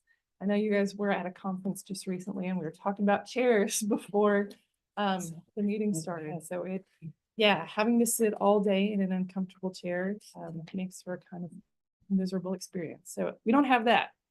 Steve Shirley in the appraiser's office and Tandy Lenz in the treasurer's office are the co-chairs of that committee this year. The theme is still being finalized, but we're future oriented and focused both on kind of choosing your path for your personal growth for the future, and then investing in your own success and planning for changes, and then planning for the future of the organization in terms of mentoring and succession planning and that kind of thing, making those active choices. So I hope you can all make it on October 13th. I will try to have fresh dad jokes for the day. Leadership programs. I have not sent out the call for applications yet, but we have the same selection committee in place that we had last year. So Amanda, Amy, and me, and hope to take care of that task pretty soon. The Manhattan Riley County Day for the Flint Hills Regional Leadership Program presentation is December 4th. And Jack Lindquist, I brought you those mouse pads today, but Jack also wanted to thank you for your investment, saying it will return many dividends with more responsive, well-informed, and more broadly educated and trained leadership for our region's future. So thank you for continuing to support the program and send participants from Riley County. We get a lot out of it. I was at I don't remember which meeting recently, but kind of looked around the table like, oh, well, pretty much everybody here has been through the Flint Hills Regional Leadership Program. So I thought that was a good sign. Local Emergency Planning Committee met this week, talked about becoming more efficient with emergency exercises, and Robert Cox is meeting with agencies and putting together a master calendar of requirements, exercises, and training opportunities. And I mentioned that because I blame Russell for this, but I was elected chair of that committee this year because I was new. And someone who wasn't present from Manhattan Fire Department is now the secretary. So that's what happens when you miss meetings. But it's a good group with impressive attendance, and I'm grateful to be part of it. Logo guidelines. I think we're getting close to the end of this list. How am I doing on time? You're over. I'm over. Okay, so that about wraps it up. We'll talk about logo. That's an ongoing project, and I will keep you informed.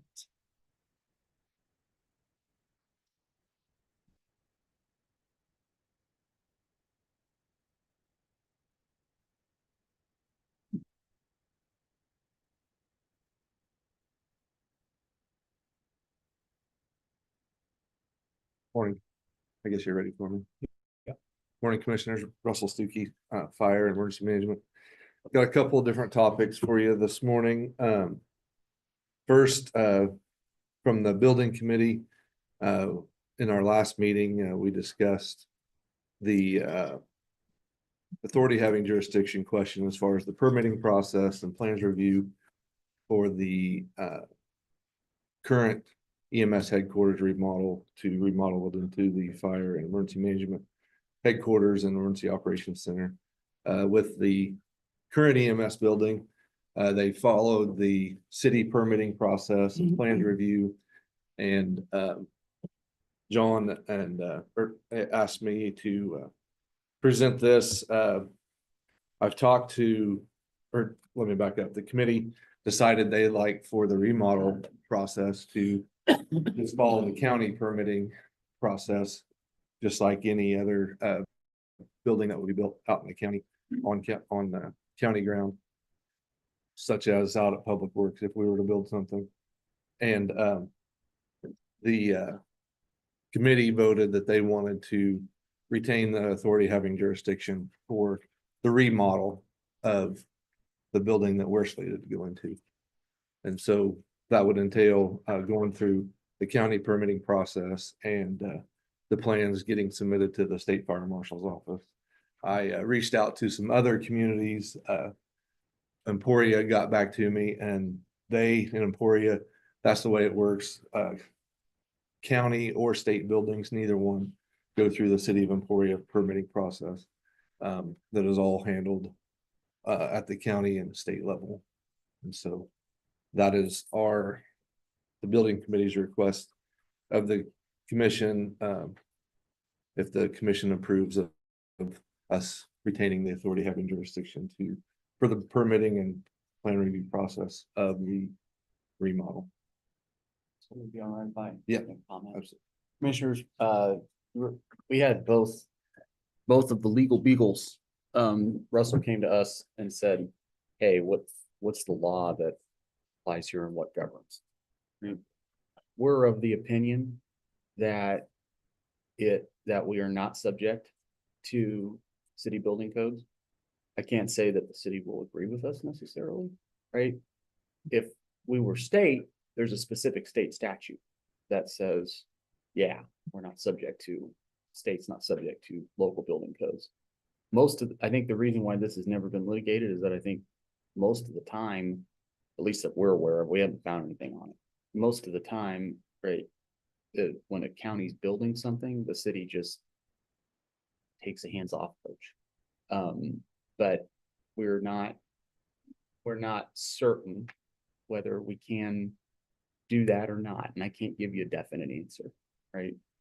So I wanted you to know that if this commission it's up to the commission to determine whether to proceed under what we perceive we have the authority to do without pulling a building permit through a city, or if we wish to go through the permitting process with the city. And that's what, and like I said, I mean, that's the same thing that we came up with, Russell. I can also say that there are many jurisdictions that go ahead and pull the permits anyway, right?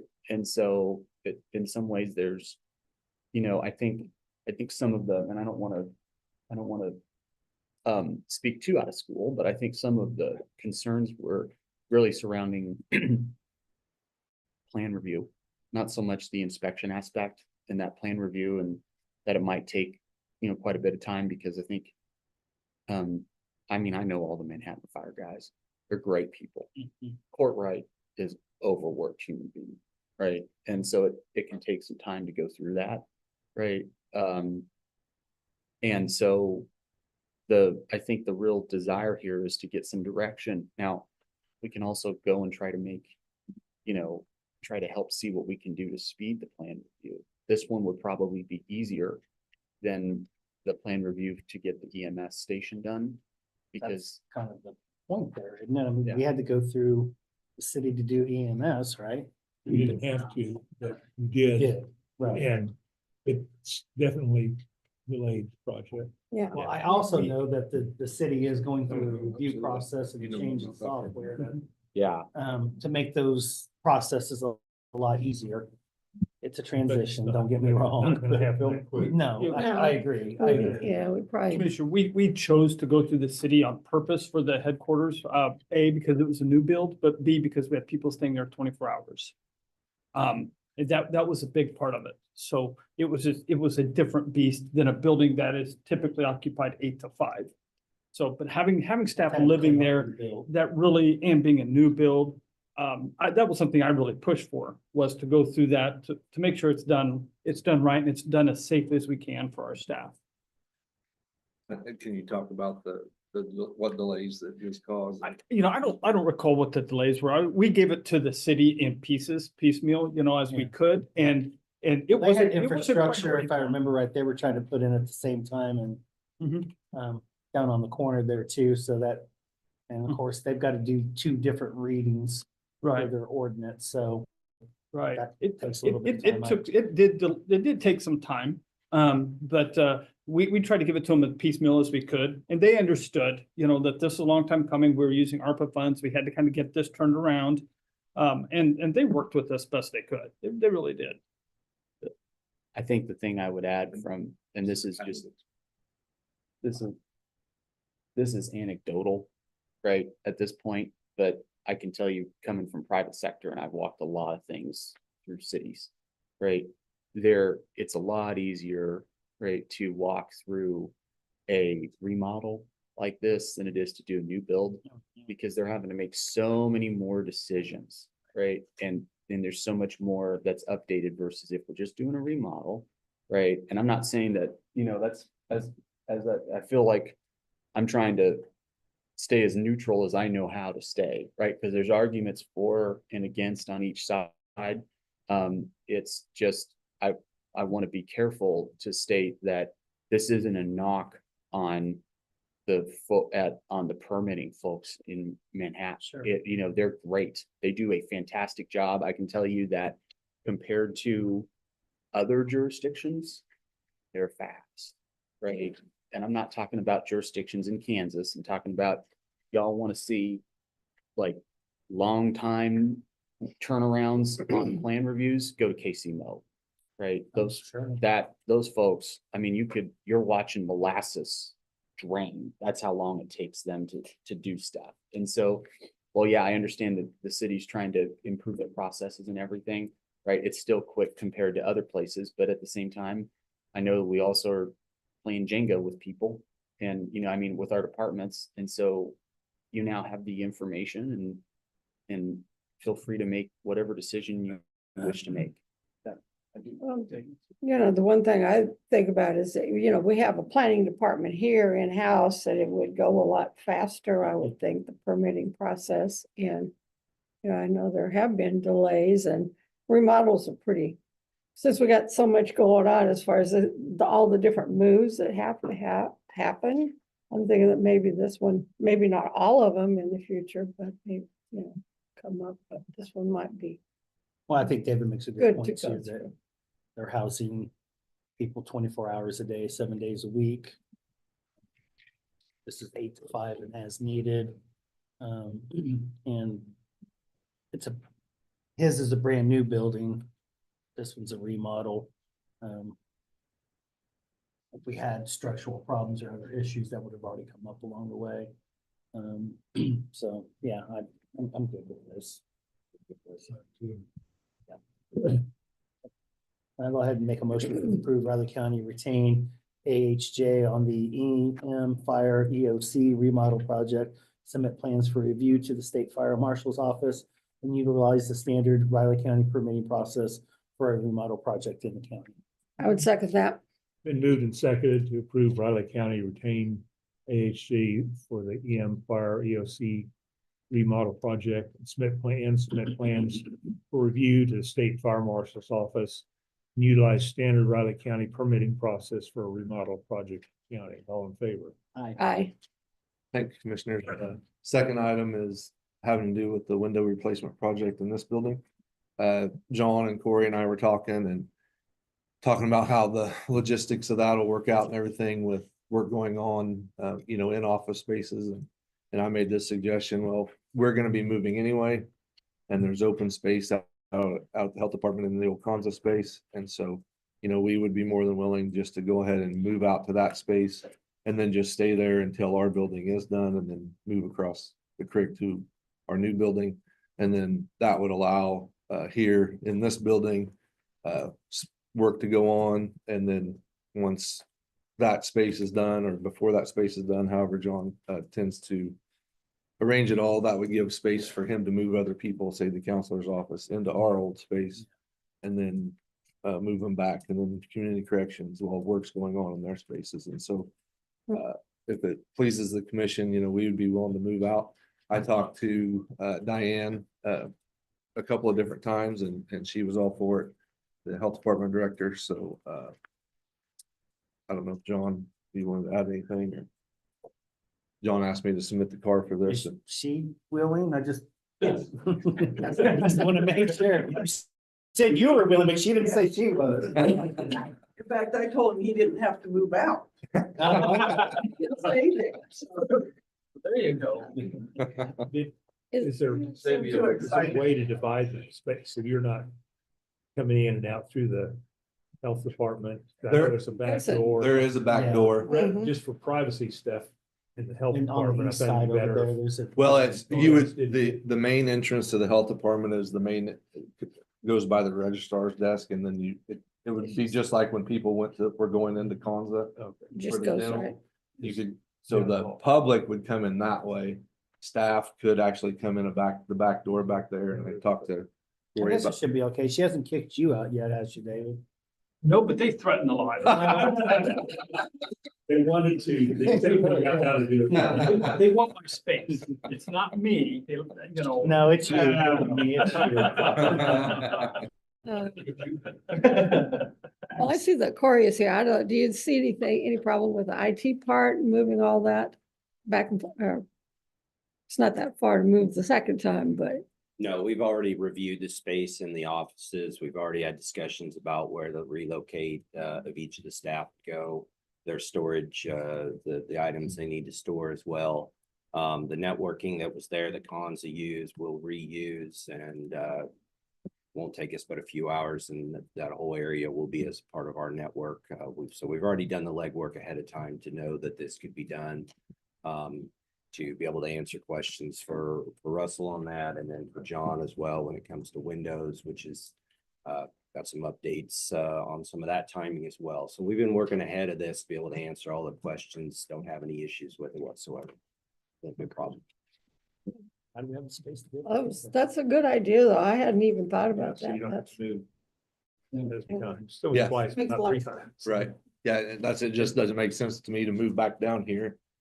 And then that, like I said, during the window Like- project, that gives them space. to be Gives them free flexible. space to move Oh, other people around. in the Actually, for building. us, that kind of moves up the timeline of Yeah. starting to shift some things around here too. So. Right, and then, Mhm. right, once it's done, you'll be able to have whoever architect or whatever start redesigning that space and figuring out who for sure you're putting in there and all of that. So in the Conza space, there's just a little bit of some wires hanging out of the wall where they took equipment off the Yeah. wall, and there'll be just a little bit of stuff that needs to be done, and then the expense of the moving. So relatively minimal. I mean, I just totally guesstimated at the talking to John and David Ball a little bit, maybe $5,000 or $10,000 between moving and a little bit of light maintenance that needs to be done out there, get wires put back behind the wall, maybe close up a few holes in the sheetrock.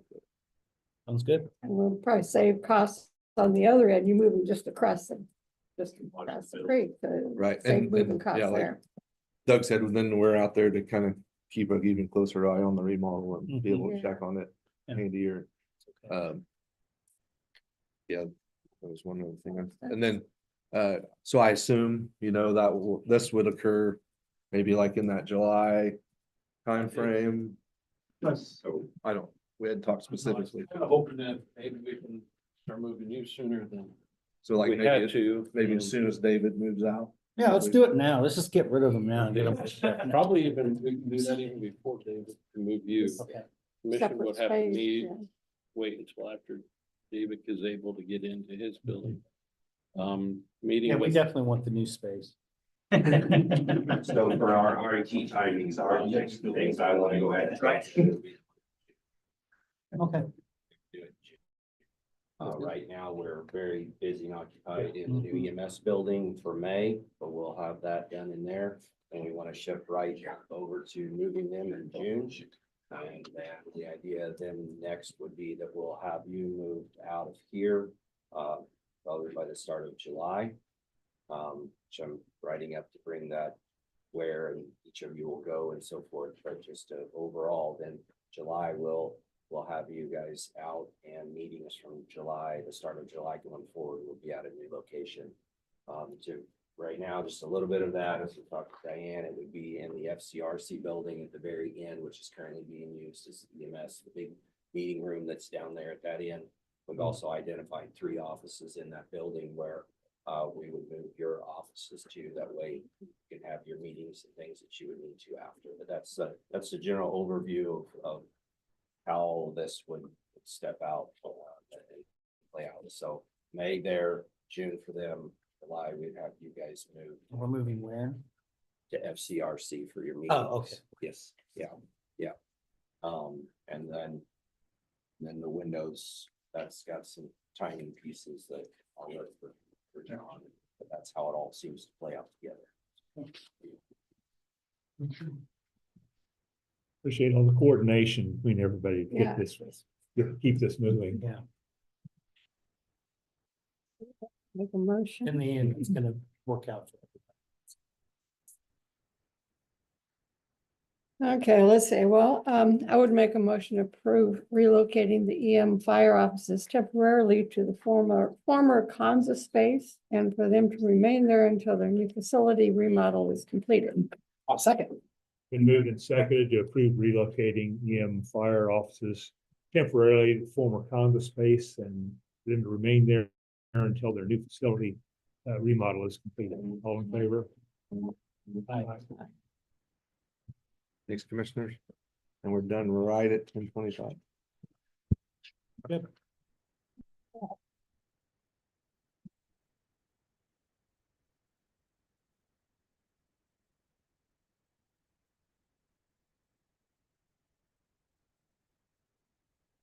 Good morning, Commissioners. John Ellerman, Public Works. I have two items today. First one is to ask to refill a mechanic two position in the shop. Open because one of the mechanics was promoted up into the purchasing agent position. So leaving us a mechanic to fill.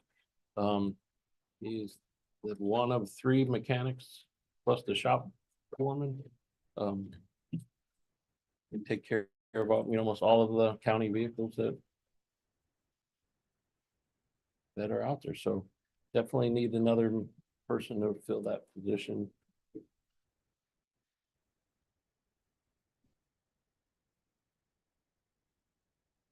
The motion to approve the Public Works Department to refill the open mechanic technician two's position. I would second that. Been moved and seconded to approve Public Works to refill the open mechanic tech two position. All in favor? Aye.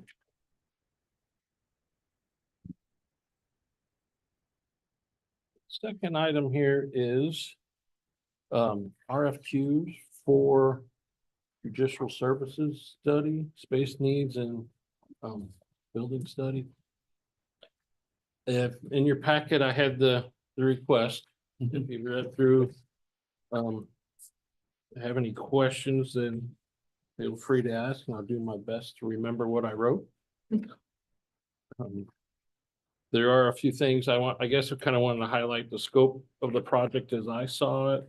And as if you have any additions, deletions, or how you want to do that, then please let me know. Some of them were basically they have the consultant come in and meet with staff for each department, each division, and see what their needs now and in the future are. As far as levels and the workspaces and where they're at now, and then evaluate where they will be in the future. Evaluate their equipment, material, operations for each, and then how, as we go and look at maybe our incorporating them into one building, how they space can be collaborated between the courts and the county attorneys. Some of the other information would be how the existing buildings work, and then a program, some of the operational and space that we would have for a new building, how that, if I remember how they did that for the EMS station, is they went and figured out what spaces each square footage that each would need. And then they kind of just put stacked blocks in a building to see how they would fit on site, depending on what the site looked like and how that would then determine what the building could look like. They would develop kind of preliminary schematics, and then cost estimates for each, how they see that on the early stages of a project.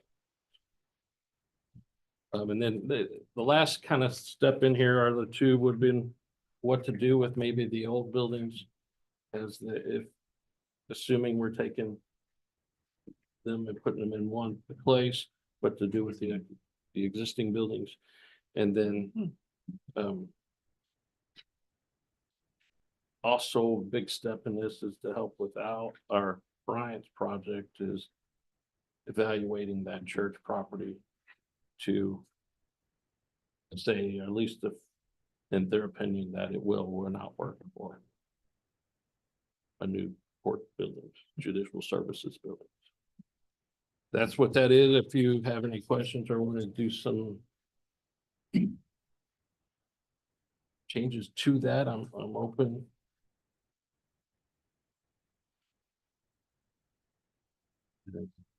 I have asked the Barry and Judge Bannister to be part of the selection process for the consultants, as well as Megan, Community Corrections, and so myself and them, and maybe Amanda, or if anybody else you would like to see on that, we can do that too. And we had talked about at one point doing tour of a judicial center, say in different areas to kind of look at what other counties have done. Would that, could we fit that in? I know. I think you can almost do that at any time, probably closer to the end of this. I don't think that needs to be done this so soon in the process, but. Wouldn't it be good to have input to the consultant? I mean, from us, at least as a commissioners. I'm not sure that's what we're hiring the consultant for, is to do that, and then we can work with, they go out and look. It's kind of like, okay, we did do that with the EMS station. We did take the architect pointed us, or we knew that we went out as we were doing the design, we went out to Leavenworth and looked at one of their new stations. And kind of putting those ideas into our minds that what we wanted to see in the new building. So we have plenty of time for that as we get into the people, we get into the design. I'd like to do that at some point. Yeah, that kind of, after the selection is made, then when we're working with those people to see. One, I'd have to know, maybe the consultant here will know what new buildings are around that we can go look at. Which ones? Right now, I wouldn't necessarily know. I'm doing some research.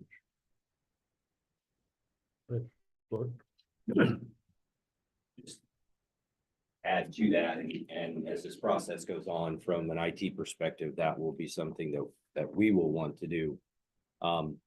Technology use in a court facility is one of our highest use technology areas.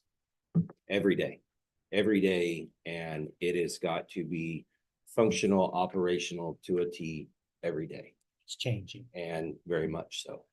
And so in that process, we will, and under their recommendation or whom is selected, but we will be making several visits to many locations to identify what will be the best technology and how to use, because when this goes forward, and I say when, because it is a need, it is a high need.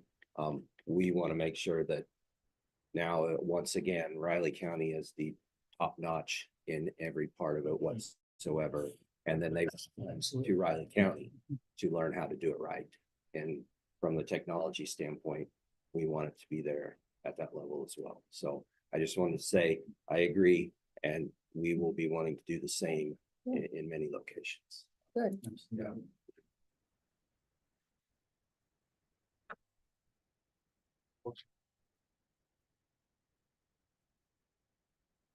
So does the commission have any changes that they'd like to see made to the RFQ before we send it out? I mean, if we could put language in, I mean, I'm just trying to encapsulate some of what the feedback might be, based off of what you all have said and what Corey just said. Well, from my perspective, this is another one, much like the EMS station, where I want qualified people that know how to build these type of facilities. Right. And if that's local, great. If it's not, And I think we're gonna learn a lot in the RFQ process. I do too. Yeah. Would it be appropriate? I mean, it's been what, like 119 years since we built a courthouse. I mean, I'd laugh, but it's actually true when you break it down. Yeah. So, yeah. I think somebody to build a courthouse it's gonna be important. Yeah. It's. And we're looking at that lasting, hopefully not 119 years in the future, but Well, you never know. well past our lifetimes. Would it be appropriate if there was a change right, to the RFQ, it sounds like what it might be is to simply include a sentence or two that says that as part of the process, as part of the study process, the commission would, do you think that it's premature as part of the study process, John, to include a couple of site visits to places that the consultant selects? I think we put that right there on part of the scope. Yeah, Yeah, I think so we could add that to That they understand that this is what we want to Right. do. And then with that, subject to that change, would the commission wish to, and I guess you could do it by motion, or we could even just do it by consensus, because we're not spending any money. But with that change, is the commission comfortable to have this issued? Yeah, with that change, yeah. Sooner the Just better. adding a site visit, part of well, that's just, yeah, I mean, that, we could even do that as part of the contract with the consultant. But I put it in here so they know we are expecting it to work. it's If I always may, good. actually, Judge Bannister, is there a chance that the other two judge could be part of that visit at the same time? I mean, I know everybody has a heavy caseload at this point, but I think they would try to prioritize it and welcome that if we can align it, say, and that's the challenge, but they would certainly appreciate trying to do so. I think that would be welcomed. Good. Yeah, I think the consultants need to know that up front in the RFQ. Noted to add that. And we'll start sending them out tomorrow or next week. Sounds great. It'll take you long to add that that phrase to it. One line. It'd take me a long time, but it'll get there before next, we'll do it next week. Just make sure it's spelled correctly. I have help to do Okay, okay. Good deal. Thank you, Commissioner. Do we need to make an official motion? You know, you could, I it think- might I as think I might. well. I'd do an official motion subject to that change. Okay. I'll move to approve the RFQ process for the judicial services space needs with the necessary changes as discussed and begin consultant selection process. I would second that. Been moved and seconded to approve the RFQ for judicial service space needs study with the modifications noted today and begin consultant selection process. All in favor? Aye. Thank you. Thank you, everyone. Oh, yes, very much so, yes. 10:45. Stretch. You got a second?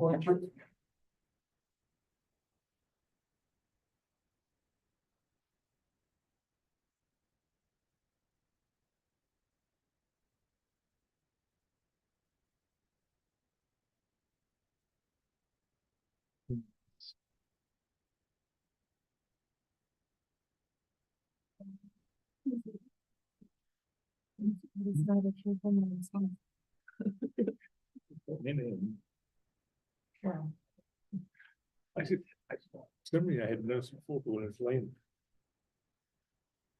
on John's desk, I went, wait a minute, I just thought, hey, it's one of those, things, when you read it, you read through it, that when looking at it upside down. Yeah. Make that recommendation. Yeah, I'm sure they know a lot. Go start it.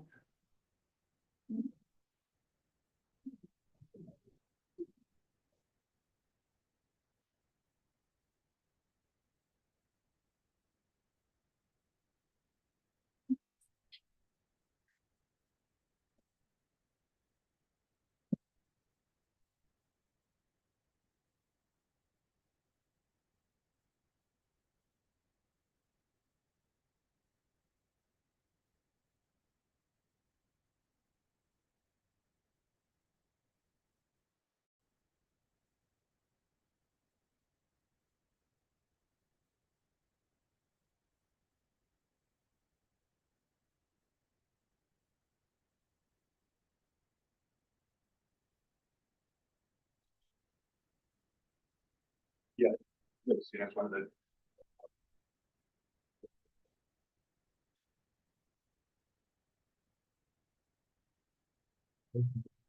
I've had some other personal stuff within. It's not necessarily been a long week, but it has been a fast. It's just flying by. Hmm.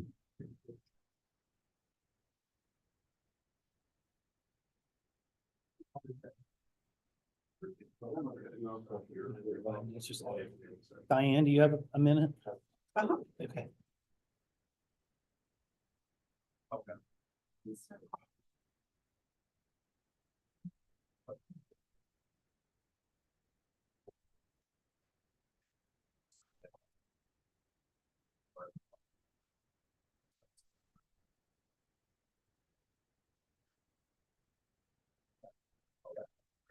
All right, thanks.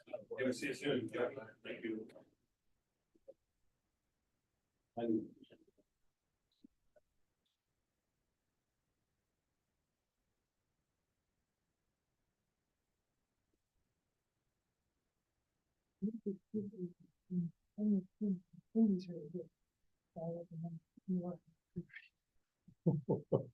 My brain, especially with your own writing.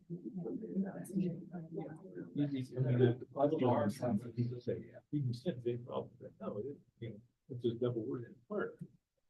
Yeah, your brain fills in the intention. Yeah. And then the other one, I used to have a card. On the front, it said, I don't know what it all. And, you know, 2 or 3 sentences. And then in the back, it said, how many F's are in there? Are you they? No, it's wrong. I know. No. You know, teachers, both kids would get by. Yeah. Because there was 3 F's and when you're reading it, your brain doesn't hear an S, so it can skip over it. It was really cool, but I lost that card. But, you know, it's kind of a full educational thing. Because my wife, she goes, well, that's, because she is trained, she kindergartners making sure everything is exactly right. That most people read it. No, I checked. You're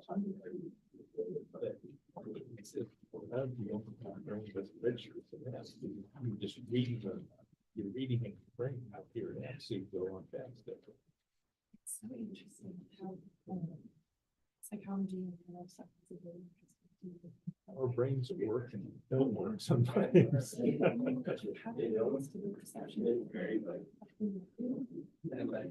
You guys on the weekends. No problem.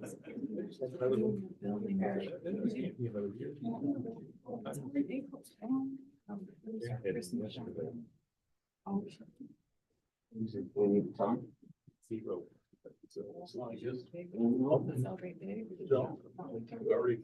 Well, I guess you need to go dinner with a friend. So like if they do something, oh, let me take you out to dinner. Yeah. Yes.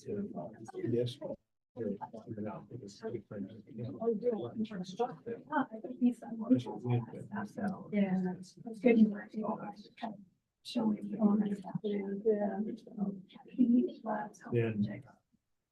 Said he likes to work. Yes. I know. Yeah, he said he really enjoyed it. Saturday. Yeah, we were talking about. Brothers. Yes. Next, they're both the same number. But Saturdays halfway between the 2 of them, so their birthday there. So she didn't have any one big celebration, but she's doing it for a week.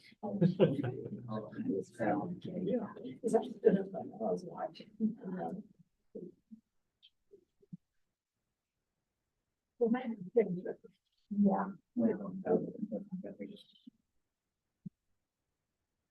Just realized I gotta start planning out May.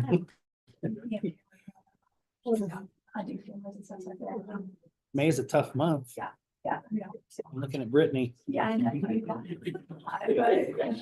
don't think Got an extra reading. It's a math. I'll leave the math to somebody else, but more than willing to do the extra. Yeah, but you know. The one thing. You getting extra sleep this month, so you're ready? No, I haven't gotten any sleep this month. Because they came down. 2 a.m. has been my time of thoughts. And I can't go back to sleep. I'm so sorry. 2 hours should. I slept in all the way to 7:15 this morning. It's like, oh, I'm late. Wow. you got it. Yeah, that doesn't happen. Salt the wind, John, salt the wind. You just went to Florida, so don't give me that. It's November. Where'd you just go for like a week? Not open. Right. It was just a few days. I went to Colorado. But it was like 5 days. You're not including the weekend, which are still days, by the way. One Monday. I just didn't come into work on Tuesday. Ah, see, now the truth's coming out. He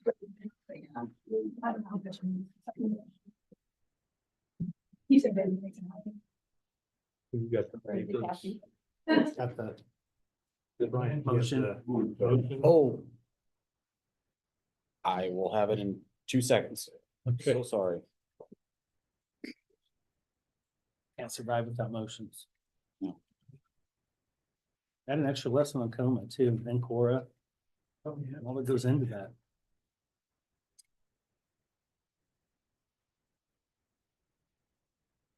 So sorry. I've been over here working and Motion. Oh. Ready. Well, it might be later than 11:05. I think we can still get it done. Yeah. In that, by that time. Quick. Mhm. Short one, that's. Okay. On here, the 1 hour ones. Yeah. The only good news I have for you is now we're done with budgets. Okay. I like September. Budget finance. but that's what I.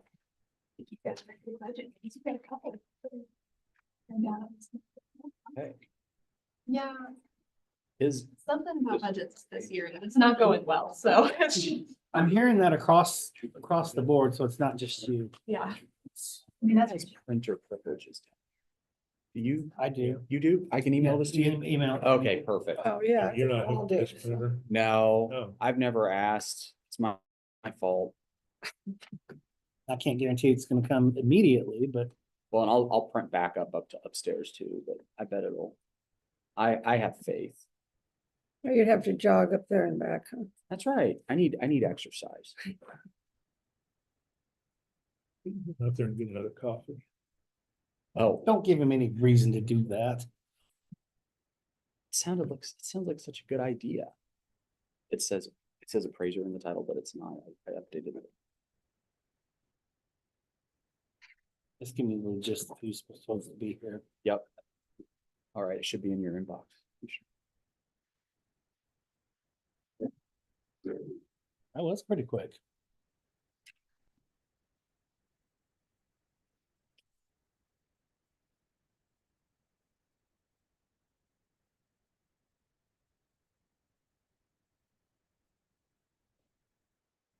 Ow.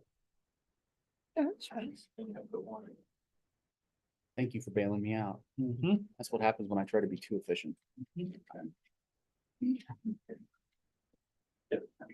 It's not the right.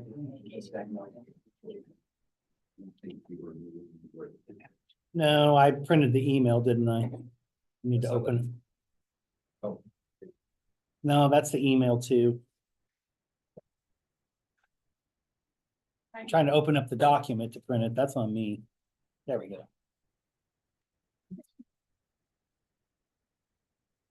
Now it should work. Should be 3 copies coming now.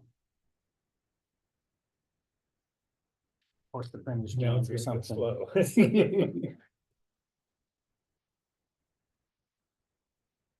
Okay. I'm emailing it to you now. Okay, thank you.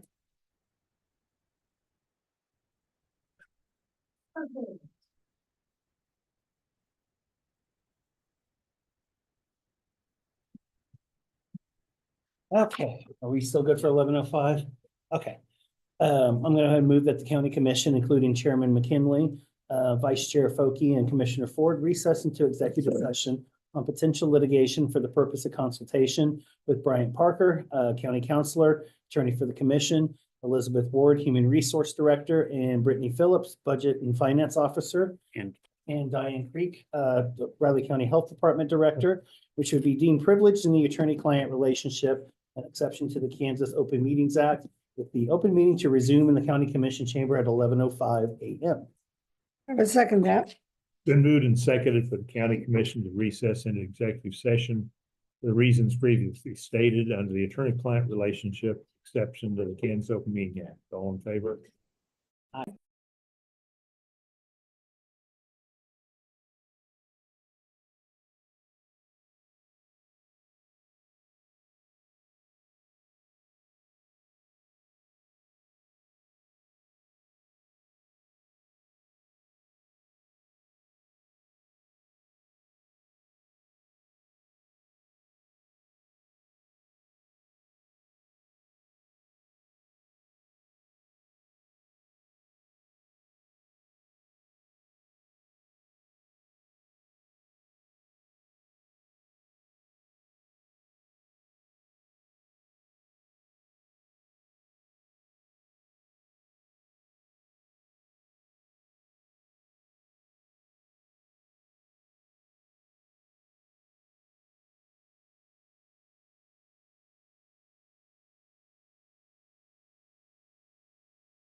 Commissioners, the meeting is left. Okay. I'll move that the Board of County Commissioners come out of executive session. I second that. Been moved and seconded, the Board of County Commissioners come out of executive session, all in favor? Aye. I'll also move that the record reflect action shall be taken consistent with the consensus reached in executive session. I would second that. Been moved and seconded, the record reflect action shall be taken consistent with the consensus reached in executive session, all in favor? Aye.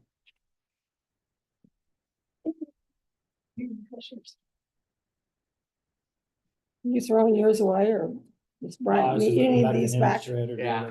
Okay. I like shredding things. There's some stuff to shred. Thank you.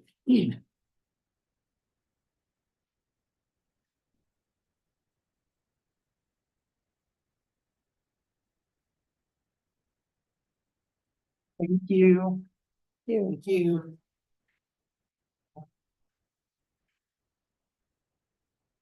Back to the screen.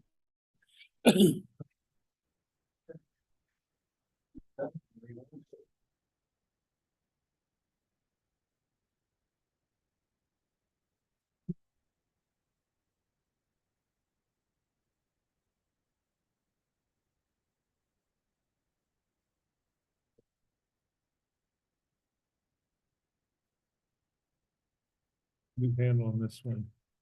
I'll start. Okay. Mr. Booth, I'll went to the restroom. Oh, okay.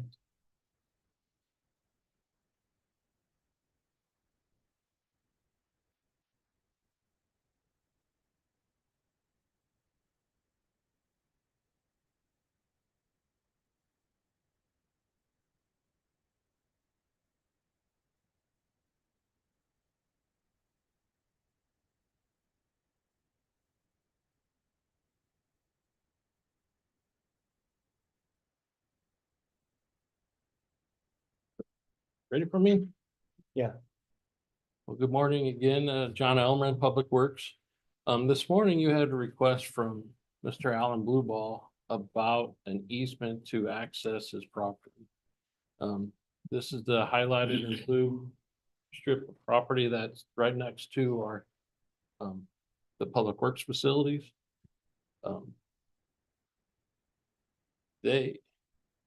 And this is the access they have been using back in what, early 90s or before, when Mr. Blueball's family had owned all of this property, pretty much all of this piece here.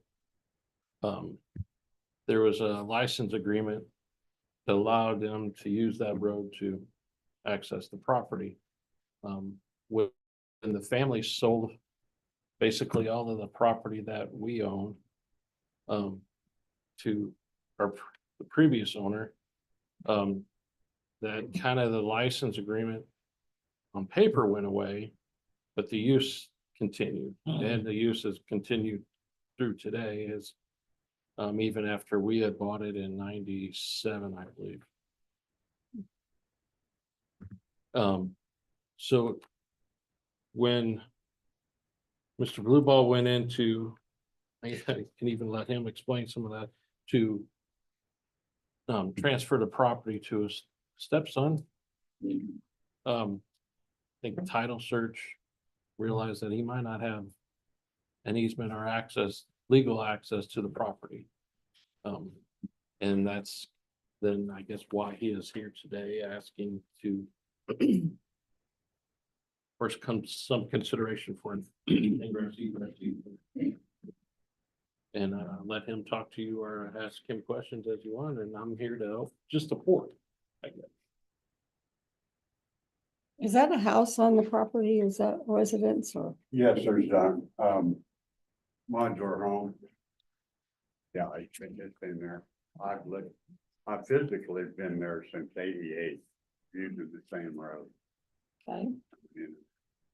And in all honesty, I'd been so long ago, I'd forgot about the license agreement. That's signed way back when.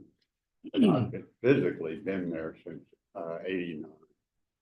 And that road has been there ever since, so. Driveway. Okay. Because I couldn't tell from here. It looked like a house was on the residence.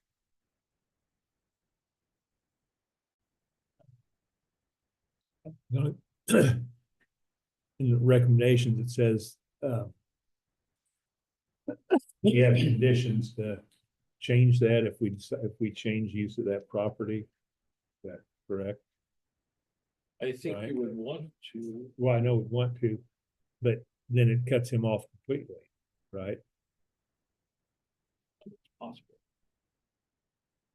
I think, I mean, I would advise, right, that it would be worded more that, you know, if we, I don't, did the commission want me to speak about Yes. this? Yeah. Okay, I would advise that it be worded that, right, if traditionally how we word these things is, you know, if we make different use of the property and our property use requires the road access mark to change, right? That whatever improvements he needs to do on his property to meet up with what, you know, where we can provide access in the future, right? That would be, you know, that would be on him, right? And so that way it takes care of, right? I mean, it takes care of the reality that, yeah, he may not, you know, it may be different should we do something with that property in the future, but, and that there's gonna be a need to make those road improvements for him to be able to access it. But we're not being heartless. We're not saying, well, we're gonna cut you off, right, in perpetuity. That seems a little extreme. So, Well, yeah, we may want to remove the fairgrounds or some of that up there. There's gonna have to be access and it could connect to that property, I would think. we could, yeah, and we can put, the nice part about Kansas law is that you can write just about whatever you want into an easement. That's just how it works. So there's some things we can't do, but we can definitely address this. I firmly expect that property is gonna get used for something at some point in time, whether it's fairgrounds. Yeah, or future, future expansion of public works or emergency management, something, so, You're not gonna do that with me. of I would hope course. so. I can make an empire, but you know. No, this will be well into the future. Yeah. Yeah, it just needs to be some kind of clause that if our use of that property changes, this easement may change. There's something that, something simple. legally, With whomever's got the property, whether it's this you gentleman. can't or make it that stepson. basic, it's gotta be legally six lines, three paragraphs, but. I don't know if Brian can do that. What, oh, 6 lines, six paragraphs. He actually is pretty good at getting things down to a T when he's writing. It's when he's talking that we've got to work on. That's a coffee deal, I think. yeah, I'm very caffeinated. Yeah, yeah, definitely have, that property definitely has difficult access off the highway. Yeah, I see that. Guardrails Yeah. covers every bit of that property and it's like. I checked into that years ago about the potential of having a different access point, and the state pretty much said that wouldn't be possible because of access into 24 highway. Well, it might be one of those where you have to go to the same spot and I don't know. Yeah. I'm not a designer of those things, but I do know the use of that property is gonna be used for something at some point in time, so I think it would be, I don't have any problems with any easement at this particular point in time, but it is gonna change at some point in time for sure. Now, I understand you're looking to close on the transaction as quickly as possible. Well, that's what we prefer to do, we actually supposed to close yesterday until all this came about. That happens. The real estate attorney in me just loves getting closing done as quickly as possible. And so what I would be happy to do is if I can have your contact information, if we've got consensus, I'll prepare something yet today. And if you can give me. I can give you email or whatever you need. My agenda deadline is 3, and we try to get things to you we've made a New Year's resolution that we're trying to get things to you earlier than that. So if I can get you to approve it by 2, Okay, right? and okay. I'll draft it over lunch and then we can have it back for the commission to entertain on Monday. That works. If that's okay. Just under business, under the business. Yeah, just put it in the business meeting. Who's else got time for Monday? Oh. So you, just for clarification, But I don't think. you know, I didn't bring my hearing. We just gotta go through our But just- procedural so- process. So what is your decision then on, It's not my, it's you there. know, I mean, overall is what I mean. Yeah. Yeah, we're fine with it. We're fine with it. But It's you just need to getting it- recognize that that property is gonna change at some point. Yes, but I've known that for years. Okay, okay. Right, well, so I'll get you an easement, Okay, right? To review, I hope to get it to you by 1:30, okay, right? right, okay. And then if you can get it approved by 2, right, then Well, I'll we'll, get, yeah, as soon as I review it. as soon as you review it, right, because if we're gonna get it on Monday's meeting, so you can close lickety split, we have to have it to our clerk's office by 2. So Okay. that's why I need a quick review. Okay, But if we need to push it to next Thursday, we can. I just know you want. no, I'll get it in. I'll All get right. it. All right, I'll go work on it. Okay, what do you need from me? Email or what, contact information do you need? Email and phone. Yeah. Right, and do we have a legal description of this property? Are you closing with Charleston? Yes. I'll go. Well, it's in I'll the just legal go- description. Yeah. it's I'll just legal go get the description legal in from that. them. Yeah. Okay, Okay, sounds good. sounds good. Thank you. Thank you. I appreciate your time very Yeah, much. Thank you. So Let's make a motion to approve. you want me to write down my information? Okay. I'll go ahead and make a motion to approve staff to work with Mr. Blueblaw to draw up an access agreement. The things agreed upon. I would second that. Been moved and seconded to approve staff to work with Mr. Bluebaugh to draw up an access easement. All in favor? Aye. Thank you, Commissioners.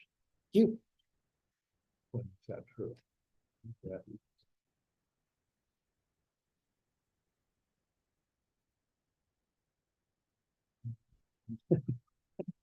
Oops. Double and. Sitting here looking at that. I've never read it before, you know, you just read through it. Yeah. But looking, somebody's looking at it upside down, it stood out. But. And responsible. That's to highlight the response. I know. I've got one thing. During a KCCA, I thought that one of the important things that came up was this Yeah, here. they have some good Yeah. information. And there's gonna be some more information coming out here, but I talked to Vivian this morning about this, just want to get some clarification, but with budget coming up, with this whole RHID thing, those discussions, there's a story here that needs to be told. And I'd like to see her put together a campaign. With Exemption. all of us. Yeah, people don't understand how much that actually is. Exactly, and I Yeah. mean, this right here, this is just real estate. This doesn't include Yeah. trucks, equipment, Oh, well. airplanes, apparently, everything else, but it sits at 40.4%. Realistically, the real number of exemption is about almost 42% when you include all the others. But you know, it's nearly $43 billion throughout the entire state, but there's a story to be told here. I think we need to tell that story. All right, thank you. And just like to put a campaign together to do that. It's gonna be a lot of work. I understand that, but I think the public needs to know really where we're sitting at, and they don't Our understand. exemption that isn't on there yet. Hmm? One of ours that isn't on there yet, it's gonna really mess it, is InBev. Correct. Oh, yeah. A metal arcs. Well, Metal Arc, I'm sure is on there, but InBev isn't on there yet. Right. Anna, so it's gonna make it even crazier. I believe that the real story here is over the next 3 to 5 years, it's quite honestly possible that we'll have more in tax exemption by percentage than we'll actually will tax revenue coming in. Mhm. And it's just a killer for us. It is. It just is. So that's a story that needs to be told. I want to give props to KAC for one, having the staff and the bandwidth to put all this information together. Because it's a large portion of the county. It's not all 105 counties, but it's a good proportion of the counties. And then they kind of took an estimation from all the counties to come up with the rest of it. And then services that are provided by counties too. That the state basically mandates, and that's $614 million, and that's just 36 counties reported, and they didn't estimate that. So if that's a third of Kansas counties. You can only imagine if you had the other 2/3 of what that actually means. Only one of the big counties in there. Yeah, and that was Wyandotte. Oh, if you want to include us in Leavenworth too, they But kind of yeah, include but us the as three urban big counties. ones, over Shawnee, Yeah. you know, John, or the four big. Yeah. That's Shawnee, Jonathan, Douglas, and yeah, Shawnee, Douglas, and Sedgwick weren't in there. Yeah. That's some big numbers. Can you run me some copies of that? Because I didn't get that. Oh, actually, you weren't here. That's- I wasn't there's- there. Oh, yeah. Weren't- Well, this one's I'll tell you what, I'll give this to Cindy. You're good at making copies of larger stuff, and I'll have her just put that in. You've got copies of it? Yeah, I kept. mine. Okay, that'd be great, yeah. You can put that, get a copy to her and just put this in my box and you just call that good, but, and maybe get this information over to Vivian. Yeah. If you guys are okay with that, I think that Yeah, needs to be yeah, I told. think, because when I talk to people about, They're 42, stunned. 43%, they don't relate that to dollars. Right, Like if you're, maybe we could do something like if your house is worth X amount of dollars, or I don't know, there's gotta be some way to relate to how people can relate to their lives, how it affects that. And I'll work with Anna Yeah. to get some more information. What I kind of counsel her to do when she's speaking about exempt properties is to balance it with the fact that those properties are also major economic drivers for the region. So there's a trade-off. We are happy that they're here. We're happy K-State's here. oh, And absolutely, Fort Riley, and absolutely. these places. And they, without them, our town maybe wouldn't even exist. Right. And here's also the side of the story that relates to property taxes. So not to, But when you ask, for instance, we talk about a very large bridge project, that's probably a 60 to $80 million project that's gonna have to be funnily split 3 different ways. Mhm. This, yeah, what is the impact of exemptions? And I know Anna talks a lot about kind of individual exemptions that not even related to the big Yeah. institutions, but kind of those pop-up ones that get signed off and kind of have a domino effect of impact for the county. So I will. if I believe correct, we have 30-something applications that are in the $30 million range right now that are not even signed off and on this. That has an impact, and there's about 180-something million that's sitting at BOTA, and BOTA is gonna be backed up for years, let's just be honest there, but for different reasons that are on appeal. So you've got another almost $250,000 just rounded off. And so that's why I say in the next 3 to 5 years, that's a real possibility here. And on this list, it shows us as number 2 on there. Morton County's number 1, but they have a lot of prairie land that's federally owned. Cimarron grassland. The wetland Yeah. thing down there is a big And part of their. I don't think they get PILT money or anything for that, so it's just, Yeah. they're a small county, so that's basically 2/3 of their assessment, pretty much. So anyway, I just thought I'd bring that up because I just think there really is a true story to be told there, and it just needs to be told. Yeah, yes. And I'll reach out to KAC. I'm sure they'd be happy to provide some of the. Yeah, information. Yeah, I already told them that you would be. Okay. Is it Kim there? Yes, Yeah. yes. Actually, she'll probably put you in touch with Amy. Okay. Amy's the one that's been working on this. Okay. So, but reach out to Kim first. But- Yeah, yeah. And she's put a lot of time into this, so bless her. So, yeah, so, okay, Well, I will not reinvent the wheel then. sounds good. And that's all I had, so, okay. Nothing else? We good? Okay, well, I'll go ahead and then make a motion to adjourn the April 24th meeting of the Raleigh County Commission, and it must be England Day today on the screen. Big Ben on there earlier this morning. Well, I think this Yeah. is, yeah, Oh, it is. yeah, it's Same just the other picture. Okay. side. Yep. Is it permanent? It is. I'd second You think that. they'd be showing like something from the Vatican or something at this point, Yeah. whatever. Moving and second to it.